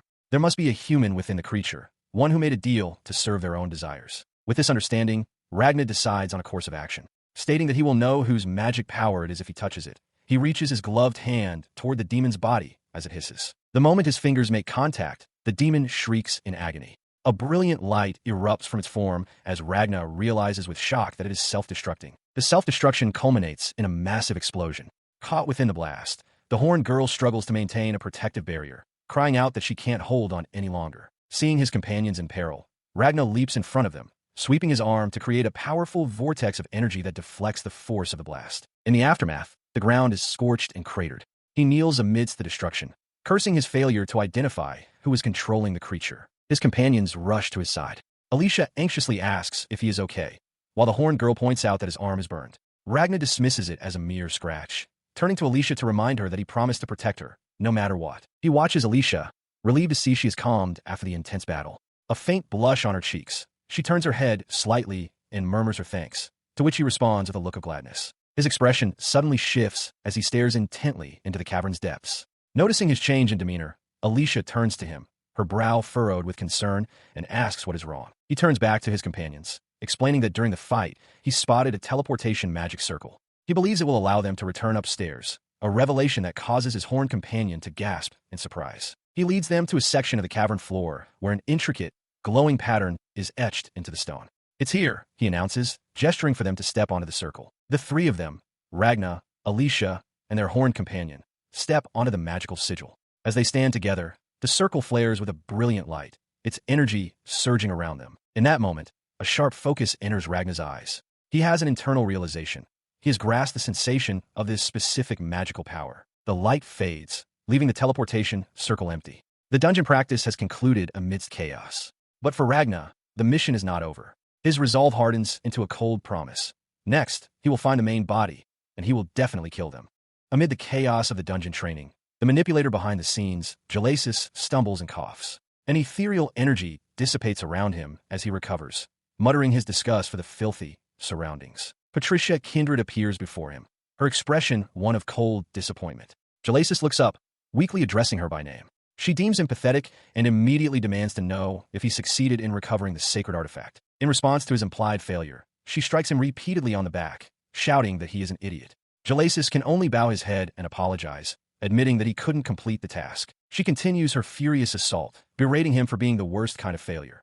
One who failed even while possessed by a demon. He offers another quiet apology. He clutches his chest, his expression pained as he finally explains that he was interrupted.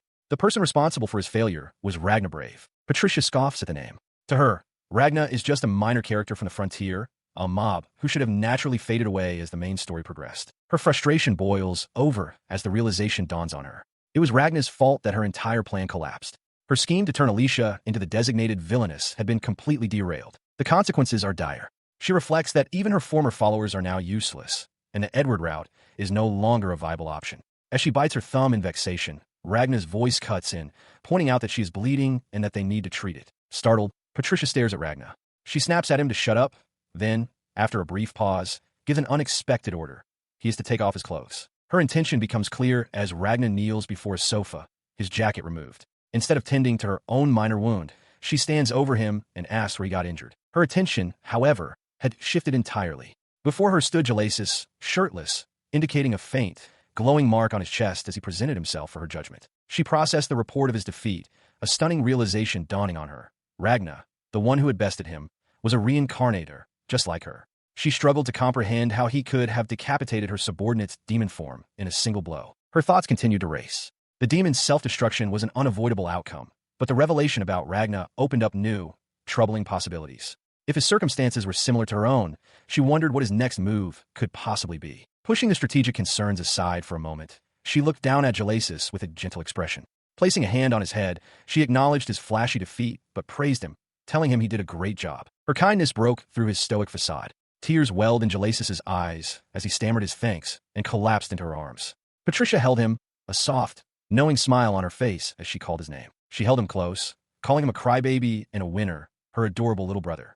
She spoke of their shared, rare nature, how he, just like her, had carried a demon within him since the day he was born. He looked up from her shoulder, his expression vulnerable. She met his gaze with warmth, assuring him that for now, it was okay for her to simply be his big sister. Comforted by her embrace, Galasis finally confessed the depth of his failure. He admitted that Ragna was incredibly strong and that he was completely unable to defeat him. Her expression hardened slightly as she recalled their past. He had always been this way. Internally, she mused that he truly was a crybaby. Standing over the kneeling boy in the vast, empty room, her tone shifted from comforting to commanding. She posed a single, pivotal question. What is it that you want? Her question hangs in the air, forcing Galasis to confront his own heart. He stammers, his eyes wide with confusion as he internally grapples with the query. What does he truly want? He clutches his head, his composure shattering as he confesses his singular, obsessive desire. Alicia. He wants her for himself, even entertaining the dark thought of destroying her, to possess her, to keep her chained so they could be together forever. Patricia listens, her expression placid. She calmly processes his violent fantasy, then poses a logical challenge. If he wants to take Alicia, she points out he'll have to kill him, the one she currently belongs to. Galasis hesitates, the reality of the obstacle giving him pause. Leaning in, she cups his face, her voice a soothing balm. She tells him he is special, urging him to believe in her if he still has the strength to keep going. To seal her encouragement, Patricia presses her lips against his, giving the stunned Galasis a firm kiss. He pulls back, his face flushed, but his eyes filled with a new fire. He thanks her, promising to do his best and declaring that he will definitely win next time. As he makes this vow, a visible aura of magical power flares around him, which Patricia observes with a quiet, knowing look. He looks at her, puzzled by her reaction, but she simply smiles and tells him that, in a way, he has already won. With a playful wink, she elaborates. He was just embraced and even kissed by a cute girl. The statement leaves Galasis blushing and utterly speechless. As they walk along a path overlooking the academy, Patricia speaks with disdain about the monkey-brained school kids and the trivial things they live for, encouraging Galasis to go back and see for himself. Her dismissive speech is cut short as her eyes lock onto a figure in the distance. Her expression hardens with focus as she identifies the person who has captured her attention, Ragna Brave. Her gaze remained fixed on the world outside the window as she addressed the person who had just arrived. She questioned their goal, what they hoped to achieve in this scenario, on this stage. Though admitting she did not know why they had come, she delivered a clear and cold warning. If they were to get in her way, she would show no mercy. In response, a hand clenched tightly, the sound of cracking echoing the sudden tension. In a private moment, the topic of a recent date arises.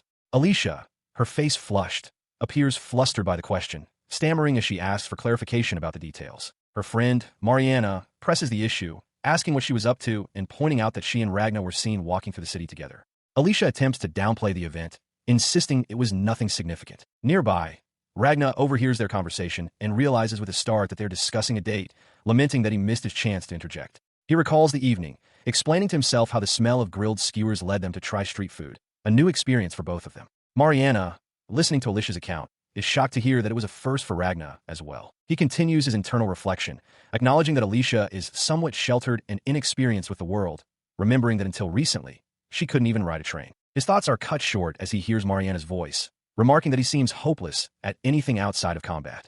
Ragna's expression shifts to one of slight irritation, realizing she has accurately assessed him. He is then completely taken aback by Alicia's quiet rebuttal. With a blush, she admits that at that moment, she finds him quite cute. Ragna is left stunned and flustered by her unexpected compliment. The conversation between the two young women continues, with Mariana questioning if the roles weren't reversed. Alicia confirms that she was the one escorting Ragna, explaining that she even took the initiative to hold his hand and show him around the capital. Her tone shifts as she reveals the true extent of his helplessness. Ragna's idea of a perfect date plan, she explains, is decided by rolling dice, a method so chaotic it could potentially engulf the royal capital of Aoto-Hayami in a sea of fire. She expresses her disbelief at his methods. A memory from that very date illustrates her point. Ragna casually points out a landmark that was simultaneously burned by a dragon's breath and damaged by a drunkard's handiwork. Returning to the present, Mariana asks Alicia if she doesn't wish for him to take the lead sometimes. With a soft expression, Alicia simply replies, "It's fine," showing her quiet acceptance of his eccentricities. Her conversation with Mariana continued as the younger woman noted their lunch break was ending and suggested they return.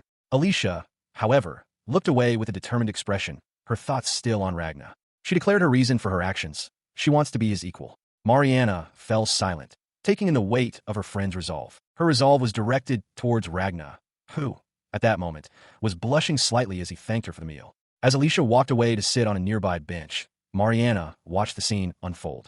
A realization dawned on her. She could now see exactly why Ragna was so head over heels for Alicia, finding the entire situation incredibly cute.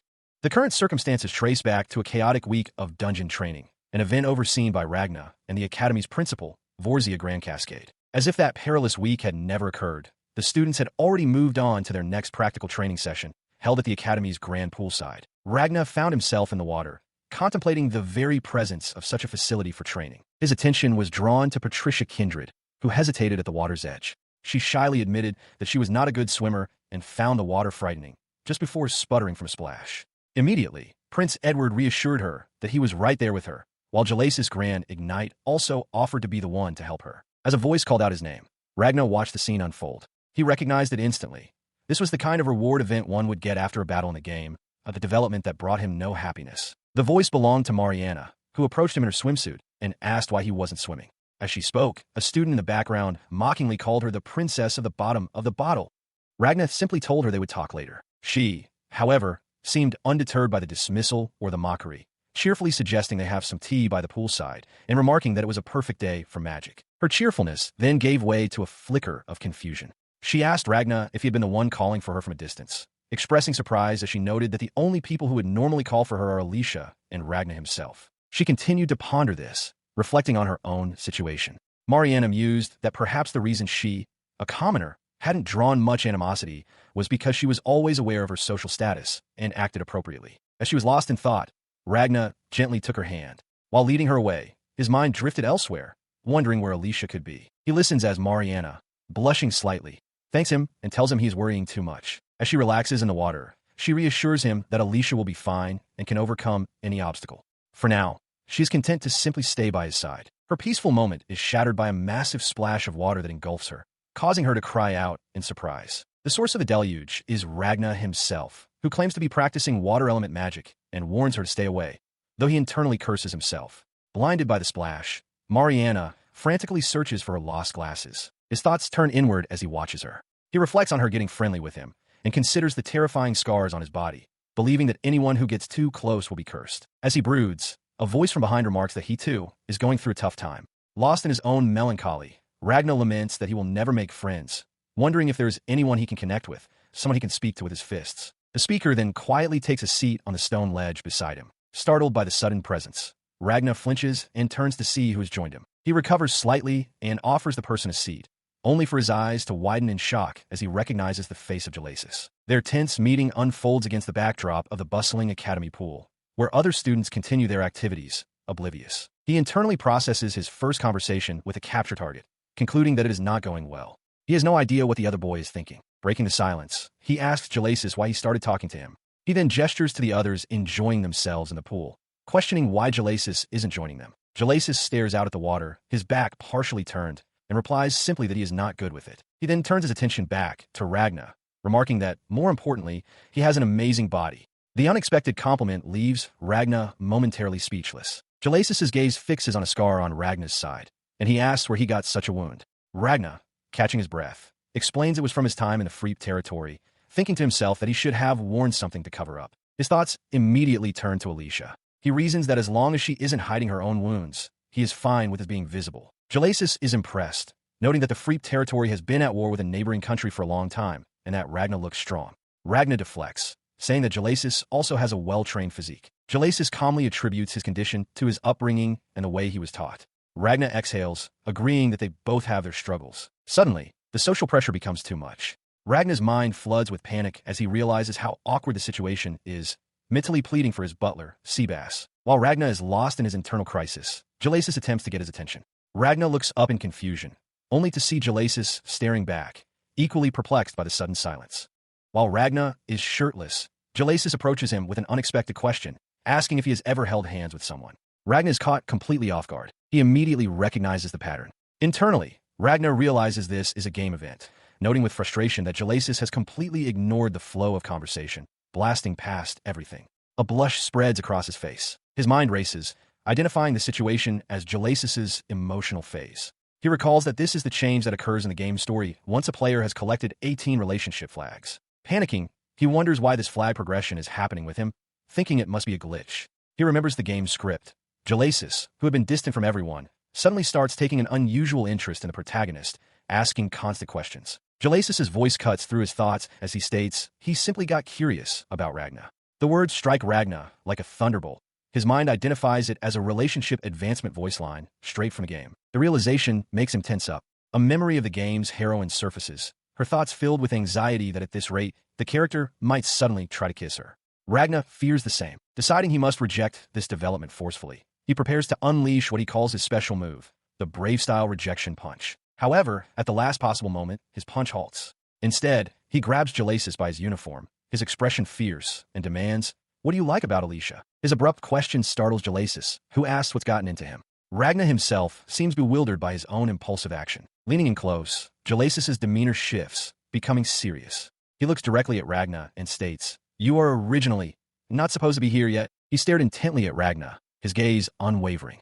Ragna, shirtless and caught off guard, met the look with a tense, questioning expression. Processing the strange accusation from before, Ragna could only mutter, "Is that so?" as a bead of sweat ran down his temple. In response, a faint aura of power seemed to crackle around Galasis. Galasis's calm expression remained, a stark contrast to the menacing, bandaged figure that loomed in the ether behind him. "So, it was you who was in the deepest part before," he stated, his words confirming a chilling awareness. Ragna, bewildered, demanded to know why Galasis had come to confront him so openly in broad daylight. Galasis declared a declaration of war, stating plainly, "I won't let you have Alicia." Their tense standoff was abruptly shattered by a cheerful voice from the pool. Mariana waved enthusiastically, calling out, "Galasis Skuin." Ragna's head whipped around, his eyes wide with shock at her sudden appearance. Galasis turned toward the sound of his name, acknowledging her call. From the water, Mariana noted that he wasn't good with water and brightly offered, "Shall we practice together?" In their private exchange, Galasis had observed that Ragna had never kissed anyone. He then admitted his own loss to Ragna the other day, but noted that he, unlike Ragna, had romantic experience, proposing that this made them even with one win and one loss. From the poolside, Ragna simply watched the other students. Nearby, a few other male students climbed out of the water, exhausted from swimming and deciding to go rest in the shade. The mundane scene only highlighted Ragna's internal turmoil. He sat alone, fists clenched in sheer frustration as in the background, two other boys fought over a girl, one shouting, "Why are you still trying to get her?" His mind raced, unable to reconcile the events. He wondered why someone from Patricia's supposed harem was now trying to pursue Alicia. The logic of the world he knew was collapsing. He just didn't get it. His mind seethed with rage. He envisioned bringing Onyx to wipe out his rivals altogether, but his own rational self desperately screamed for him to stop. His violent thoughts were interrupted by Alicia's voice. Standing before him in her swimsuit, she coolly asked what dangerous things he was mumbling about. He froze, an internal image flashing in his mind. A monstrous beast, his own fury, rattling the bars of its cage as tiny figures struggled to hold it down. Snapping back to the present, he met her gaze. "Ragna?" she asked. He quickly denied anything was wrong, claiming no one had spoken to him.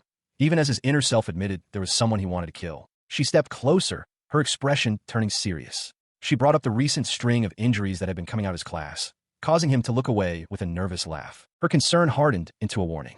She told him that if he continued to rampage so recklessly, his and his allies' position would only worsen. From a small pouch, she retrieved an item. He accepted the object, a collar, without hesitation, declaring he would wear it. Alicia became flustered, insisting he didn't have to put it on with people watching, but he fastened it around his neck anyway. With the collar secured, his resolve became clear. He declared that Alicia was not his, but rather that he was Alicia's.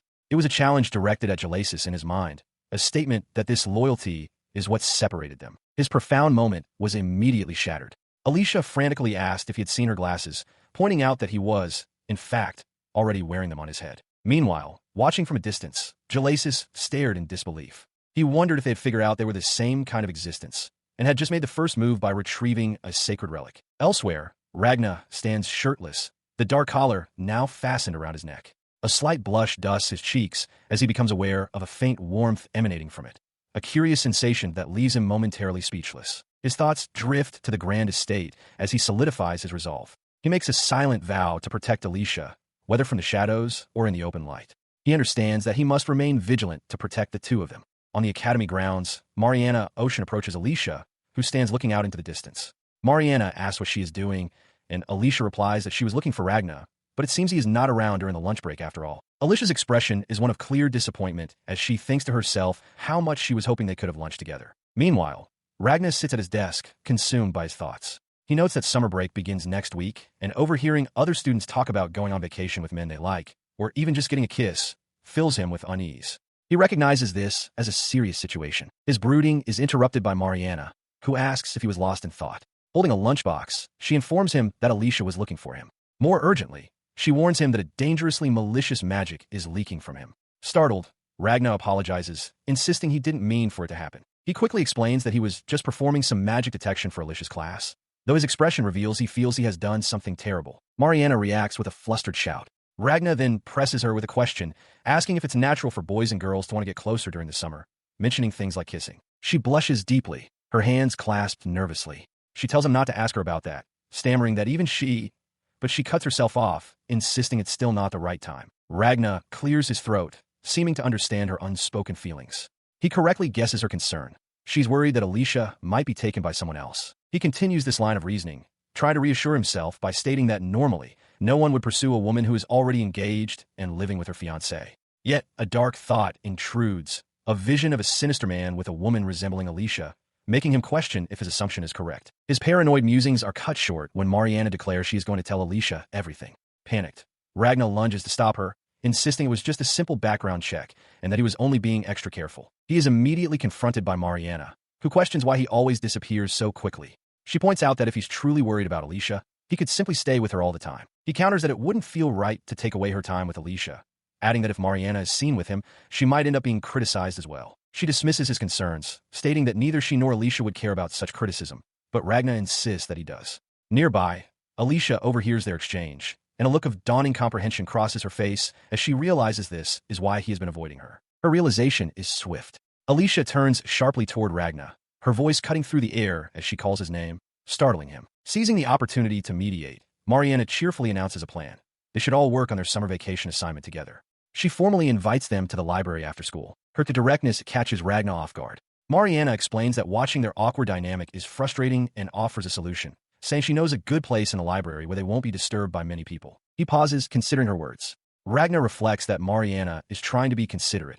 It occurs to him that Alicia might have also sensed his worries, feeling lonely but saying nothing. She presses her point, musing that if caring for each other only results in keeping their distance, then it makes more sense to just stay together. Ragna, overwhelmed, can only agree, muttering that the whole situation is giving him serious heartburn. Defeated by her logic, Ragna agrees to see them after school, promising to talk to Alicia and explain everything properly. As Mariana departs, he internally remarks on her assertiveness, a trait befitting a former protagonist. The scene then shifts to the grand entrance of a library. He arrives later at the library, apologizing for the wait. Alicia, already there, stammers that she just arrived as well. Before the awkwardness can settle, Mariana cheerfully calls out to Ragna from a nearby table, directing him to his seat and revealing she has orchestrated the entire meeting. He is immediately met by Mariana, who thanks him for his concern but bluntly states that his feelings are totally obvious. Sitting at a library table, she elaborates on the contradiction, pointing out that while he visits and even goes on dates with Alicia on his days off, he remains strangely distant from her at school. A flustered Alicia admits that she panicked. Her expression hardens as she glances towards Ragna, then tells Mariana that it's none of her business and that she and Ragna have their own pace. Changing the subject, Alicia pats the seat beside her, commanding Ragna to hurry up and sit down, which startles him. At the same time, Seabass and a maid arrive with a large stack of homework, stressing the need to get it done quickly. Before settling in, Ragna turns to Mariana, explaining that they are short-staffed and might need her help sometimes. When she timidly asks if it's really okay for her to join, he readily confirms that it is. With the matter settled, the three sit together at the table. Mariana, now fully integrated into the group, enthusiastically suggests they incorporate magic training into their study session. While browsing for souvenirs, Mariana asks Ragna what he is getting. He gestures toward the bag on display, surmising that they are probably coffee beans. Later, Ragna expresses his desire for everyone to taste the amazing coffee he had at Mariana's place. Hearing this, Mariana's face lights up. She enthusiastically declares that she has a huge stock of coffee beans at home and will bring some for everyone, confidently telling him to leave it all to her. She then sheepishly admits that she had gotten carried away before even entering school, worried she wouldn't pass the exams, and ended up buying a massive quantity of beans. With a flustered expression, she confesses that she can't possibly get through it all just on weekends. Ragna looks on as Alicia, standing beside him, agrees to the offer. Delighted, Mariana clasps her hands together. Taking the opportunity, Ragna then asks Mariana if she would be willing to show everyone in the Brave family household her techniques for making coffee. Mariana beams, happily accepting. She humbly states that she isn't skilled enough to teach, but promises to do her best. It is clear that as Alicia's best friend, she will be warmly welcomed by the household staff, especially since the coffee's flavor is known to be outstanding. Sometime later, Ragna excuses himself, telling an unseen person that he is just going to retrieve some materials. He is thanked as he departs. He arrives at a study, locating the book he was searching for, Sage Studies. He pauses in the doorway, his expression thoughtful. His thoughts are interrupted by a voice from an adjacent room. The sound is instantly familiar. Peeking around the doorframe, he sees a young man kneeling and holding Patricia Kindred's hand as she laughs, exclaiming that it tickles. Ragna immediately recognizes the scene unfolding. He identifies Patricia as the fake heroine and the man as Castor von Pentagram, son of the Prime Minister. A realization dawns on him. Just as in the game he remembers, this is how their love story always begins. He watched from his hiding spot, utterly baffled. Patricia Kindred gently patted Castor von Pentagram's head, praising him as a good boy for his hard work. Castor, with a look of pure bliss, called her his holy mother. Ragna's jaw went slack in disbelief. The scene was so absurd his mind struggled to process it. A mama's boy, he thought, horrified. This couldn't possibly be the same person. It directly contradicted everything he remembered from the game. Castor was supposed to be a clever, responsible figure, not this. As the discrepancy rattled him, his memory of the game's true events began to flood his mind, starting with a scene of Prince Edward asking the heroine, Mariana, if she had already moved on from him. His recollection then flashed to Castor's own words to Patricia, earnestly pleading for her to wait for him. He continued his promise, vowing to win a seat in the next student council election specifically so he could nominate her to join. When Patricia expressed doubt that a commoner like her could do it, Castor dismissed her fears completely, reassuring her that he knew her talent better than anyone. Then, the memory shifted to the real story. He recalled Castor confessing to Mariana, telling her that ever since they first met at a trading company, she had been on his mind. Mariana, for her part, was surprised they had met again at school. The confession grew bolder. Castor acknowledged that Prince Edward believed Mariana was his destiny, but he countered that he was the one who met her first. He wanted her to choose him. For Ragna, this was the missing piece. So that's why, he realized, and the memory concluded with Mariana's answer. She leaned in and kissed Castor, whispering that this was something she hadn't even done with Edward. With a gentle smile, she asked if he understood now, sealing her choice. His recollection of the game's events continued, focusing on Castor. After his exchange with Patricia, Castor had smiled with genuine relief, murmuring his thanks and noting that he would finally be able to sleep well that night. His expression then hardened with determination. Snapping back to the present, he turned and quietly exited the room, the door latch clicking shut behind him. He did not go far, instead slumping to the floor in the hallway, a bead of sweat on his temple. The implications of what he had witnessed settled in. He realized with a jolt that Patricia must have been strategically approaching Castor since they were children, a thought that made him inwardly label her actions as incredibly sly. As he processed this, a voice cut through his thoughts. He looked up to find Alicia standing over him. She commented on his eavesdropping, calling it terrible manners, but also dryly acknowledged that the threads of Patricia's scheme were flawlessly woven. As Ragna watches Patricia, Kindred, and Castor, Alicia suddenly appears behind him. She mocks him, asking if he has already moved on from the prince to pursue Patricia, and declares that she has found some trouble. Her demeanor darkens as she threatens to kill him, derisively calling him a monkey from trash territory. She questions why a kiss is so important to him, asking if he's a virgin, and demands to know his ultimate goal, accusing him of trying to build a harem. With a dismissive gesture, she tells him to stay out of her way, making a grand declaration. She is simply conquering this world. Turning away, she internally fumes that the story is changing because of Ragna and the other man, viewing them as a nuisance. She reaffirms to herself that conquering the world is her line, not theirs. For a fleeting moment, Ragna's attention is drawn to Patricia, who reveals a large, ornate black jewel hanging from a chain. He recognizes it with a start, realizing it must be a sacred tool. His focus snaps back to Alicia, who stands before him, demanding to know what he is saying. She vows to make him pay the price for causing her so much trouble. As their confrontation continues, Castor von Pentagram approaches, remarking how unexpected it is to see this from a weak-hearted commoner. Alicia ignores him and presses Ragna, asking what he intends to do and if anyone has ever told him he has a bad personality. He gives a calm, almost weary reply that he gets told that often. In the background, Alicia turns and walks away down the long, book-lined hall. Sometime later, Ragna arrives late to a gathering with Alicia, Mariana, and Patricia. Alicia points out his tardiness, while Mariana cheerfully mentions seeing an idiotic couple kissing near a bookshelf. Her comment prompts Mariana to bluntly ask Alicia if she has ever kissed someone before.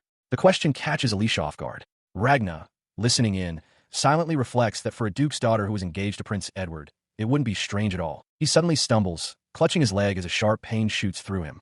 Alicia, startled, asks what's wrong. Ragna grits his teeth, explaining it's just the lingering impact on his knees from his fight with the Black Dragon, though Alicia looks on with concern, recognizing it as a potentially fatal injury. Seeing his pain, Alicia dismisses the previous conversation about kissing as unimportant. Ragna, however, looks at her with intensity, declaring that whether she has that kind of experience or not is important to him. He states that he is a member of the Brave family, implying a duty. Flustered, Alicia insists she wasn't imagining anything untoward. He pushes himself to his feet, standing over her.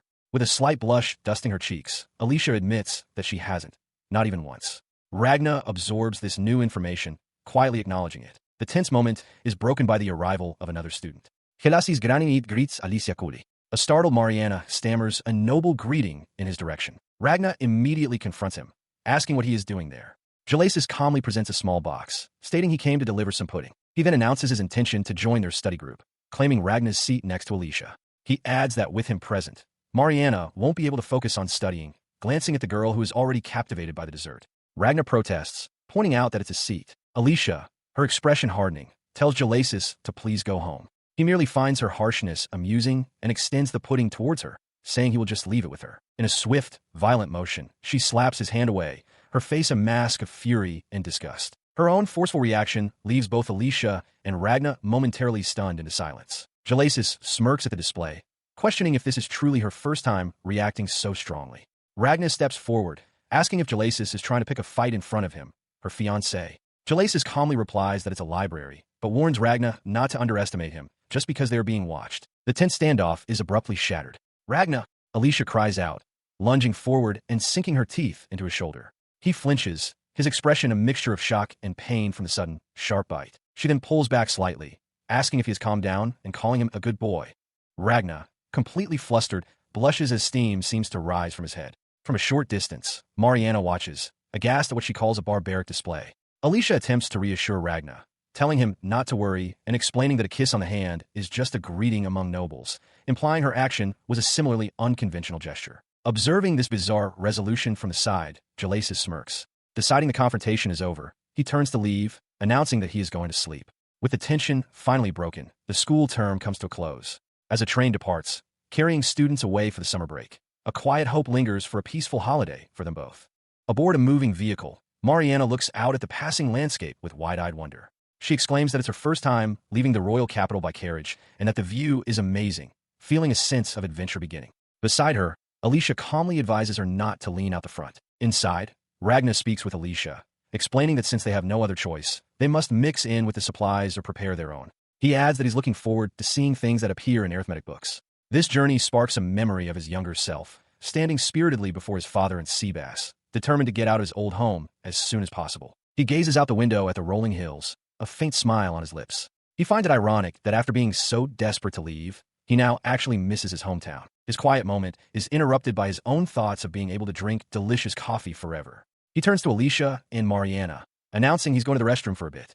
Mariana points out that he just went, and Alicia speculates that he might be drinking too much coffee, but tells him to go quickly. After he leaves, Mariana expresses her surprise, saying she thought they would be traveling by carriage. Alicia clarifies that while they do use them sometimes, there are no scheduled trips to their destination, the Bruya territory. The vehicle they are on is revealed to be a powerful steam train. Elsewhere on the train, Ragna walks purposefully down a narrow corridor. His path is suddenly blocked by 3 menacing men. They're the same thugs from before. One of them greets him with a sneer, declaring that they are ready for him. The men close in, revealing they've been observing him. One mockingly explains that thanks to Ragna's frequent trips to the bathroom, his fiancée has been led to believe he simply has a weak constitution. Their leader, a man in a fur-collar jacket, gives the order to kill him, warning his cohorts not to let their guard down just because he's a brat. He wonders aloud if this is the work of House Ignite or perhaps the secret agents of an enemy nation. In an instant, Ragna unleashes a devastating series of attacks. He strikes one man with an empty fist, color punch, another with a crackling thunder requiem, and a third with a freezing eternal blizzard, neutralizing all 3 assassins in a blur of motion. With the threat eliminated, Ragna stands alone in the now quiet corridor and lets out a weary sigh. Outside, the train continues its journey through the countryside, its other passengers oblivious to the violence that just transpired. He sat amidst the aftermath of the ambush, the bodies of the assassins piled beneath him. With the immediate threat neutralized, his thoughts drifted to their destination, wondering aloud if they would reach the brave territory soon. He internally dismissed the attackers as small fries, questioning if this was truly the retribution Patricia had mentioned.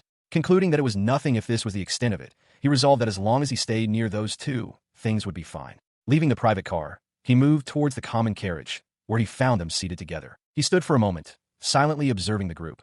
Alicia, Mariana, and Patricia, all seemingly oblivious to the violence that had just transpired. The silence was broken by Mariana's cheerful observation about the common carriage having so many seats. Patricia, feeling cramped, complained and told her not to move so much. Alicia simply let out a questioning "HM." Witnessing this mundane scene after his life-or-death struggle, Ragna could only let out a bewildered "eh." In a messy, unexpected encounter, Ragna finds himself face-to-face with Alicia, his former fiancée, and a blushing Mariana. Internally questioning the circumstances, he formally introduces himself. "I am Ragna Velbrave." Alicia, her expression serious, addresses him directly. She acknowledges that he must have much on his mind, but requests that for now, he simply take a seat. He agrees, and they settle into a carriage. Ragna now understands the lack of other passengers. It was Alicia's doing. He observes her with both Patricia and Mariana, now sleeping soundly on her lap. His companion comments on the situation, noting that the scale of Ragna's incognito trips has certainly expanded. Ragna confirms they are in a common carriage, a development he admits he is not particularly happy about. His ear twitches with irritation. He internally reaffirms the need for discretion, reminding himself that this is a confidential matter. The thought is cut short as Alicia leans in, explaining she has a promise to meet Patricia at their final destination and wants Ragna to be their escort. Ragna is stunned. His companion panics, whispering about the absurd setup and the endless fallout if their identities as commoners are compromised. His gaze falls upon the sleeping Patricia. The realization that she is still seeing Prince Edward settles in his mind. Beside her, Mariana murmurs softly in her sleep. As Mariana begins to wake, confused, Alicia gently tells her it's all right and to sleep a bit longer. Ragna watches, thinking that comforting her should normally be his role. Mariana, embarrassed, admits she was so surprised she thought she would faint, then laughs it off, certain that no royal would be there. Her laughter dies as her eyes focus on Ragna. With a small shriek, she realizes it wasn't a dream. Ragna calmly meets her gaze and asks if she is awake now. Before he can continue, Alicia cuts in sharply. She reminds him of her explicit instructions to avoid contact with Mariana, so as not to trigger her trauma regarding nobles. She looks down at the distressed Mariana, questioning why she is still acting this way. Alicia reminds her that this is a common carriage, not a place where royalty should be visiting so carelessly. Ragna's thoughts drift to Prince Edward. He reflects on how he had hoped that, after a certain incident, the prince's sense of elitism might have changed, even just a little. He continues to question the prince's motive for being seen with a commoner girl, wondering if it is truly just to repair his own image or simply because his parents instructed him to do so. Pulled from his thoughts, Ragna attempts to interject, but a sharp, sideways glance from Alicia immediately silences him. As he tries to speak again, Alicia places a hand firmly on his chest, quietly but sternly telling him to calm down. She insists that she has every right to speak up. She challenges him, stating that if he considers this matter to be outside the Academy's purview, then she must address the atrocious acts happening within it. Patricia specifies the problem, revealing that Alicia's former followers have not stopped harassing her. Alicia seems genuinely bewildered, asking what on earth Patricia is talking about. Patricia retorts that it is the same kind of malicious custom Alicia left behind, though she concedes she has no proof yet. Looking away, Patricia delivers her final accusation. She believes Alicia is the one pulling the strings from the shadows, simply to torment her. The accusation hangs heavy in the air. Ragna's hand clenches into a tight fist as a single, dark thought consumes him. Whether he should kill the prince he blames for this entire situation. His murderous thoughts were interrupted as Prince Edward addressed Patricia directly. The prince stated with a dismissive air that even with the engagement broken off, her rotten nature remained unchanged. In a flash of anger, Patricia struck the prince across the face. The sharp sound of the slap drew the shocked attention of Ragna, Alicia, and Mariana. The shocking act prompted an emotional outburst from Mariana. With tears welling in her eyes, she cried out that they don't understand anything, questioning how they could say such cruel things without knowing a single fact. Her outburst did nothing to quell the tension. Prince Edward, flustered, tried to justify his words, insisting he only spoke out of concern for Patricia's well-being. Her hand clenched into a tight fist. Patricia sharply retorted that she never asked for his concern.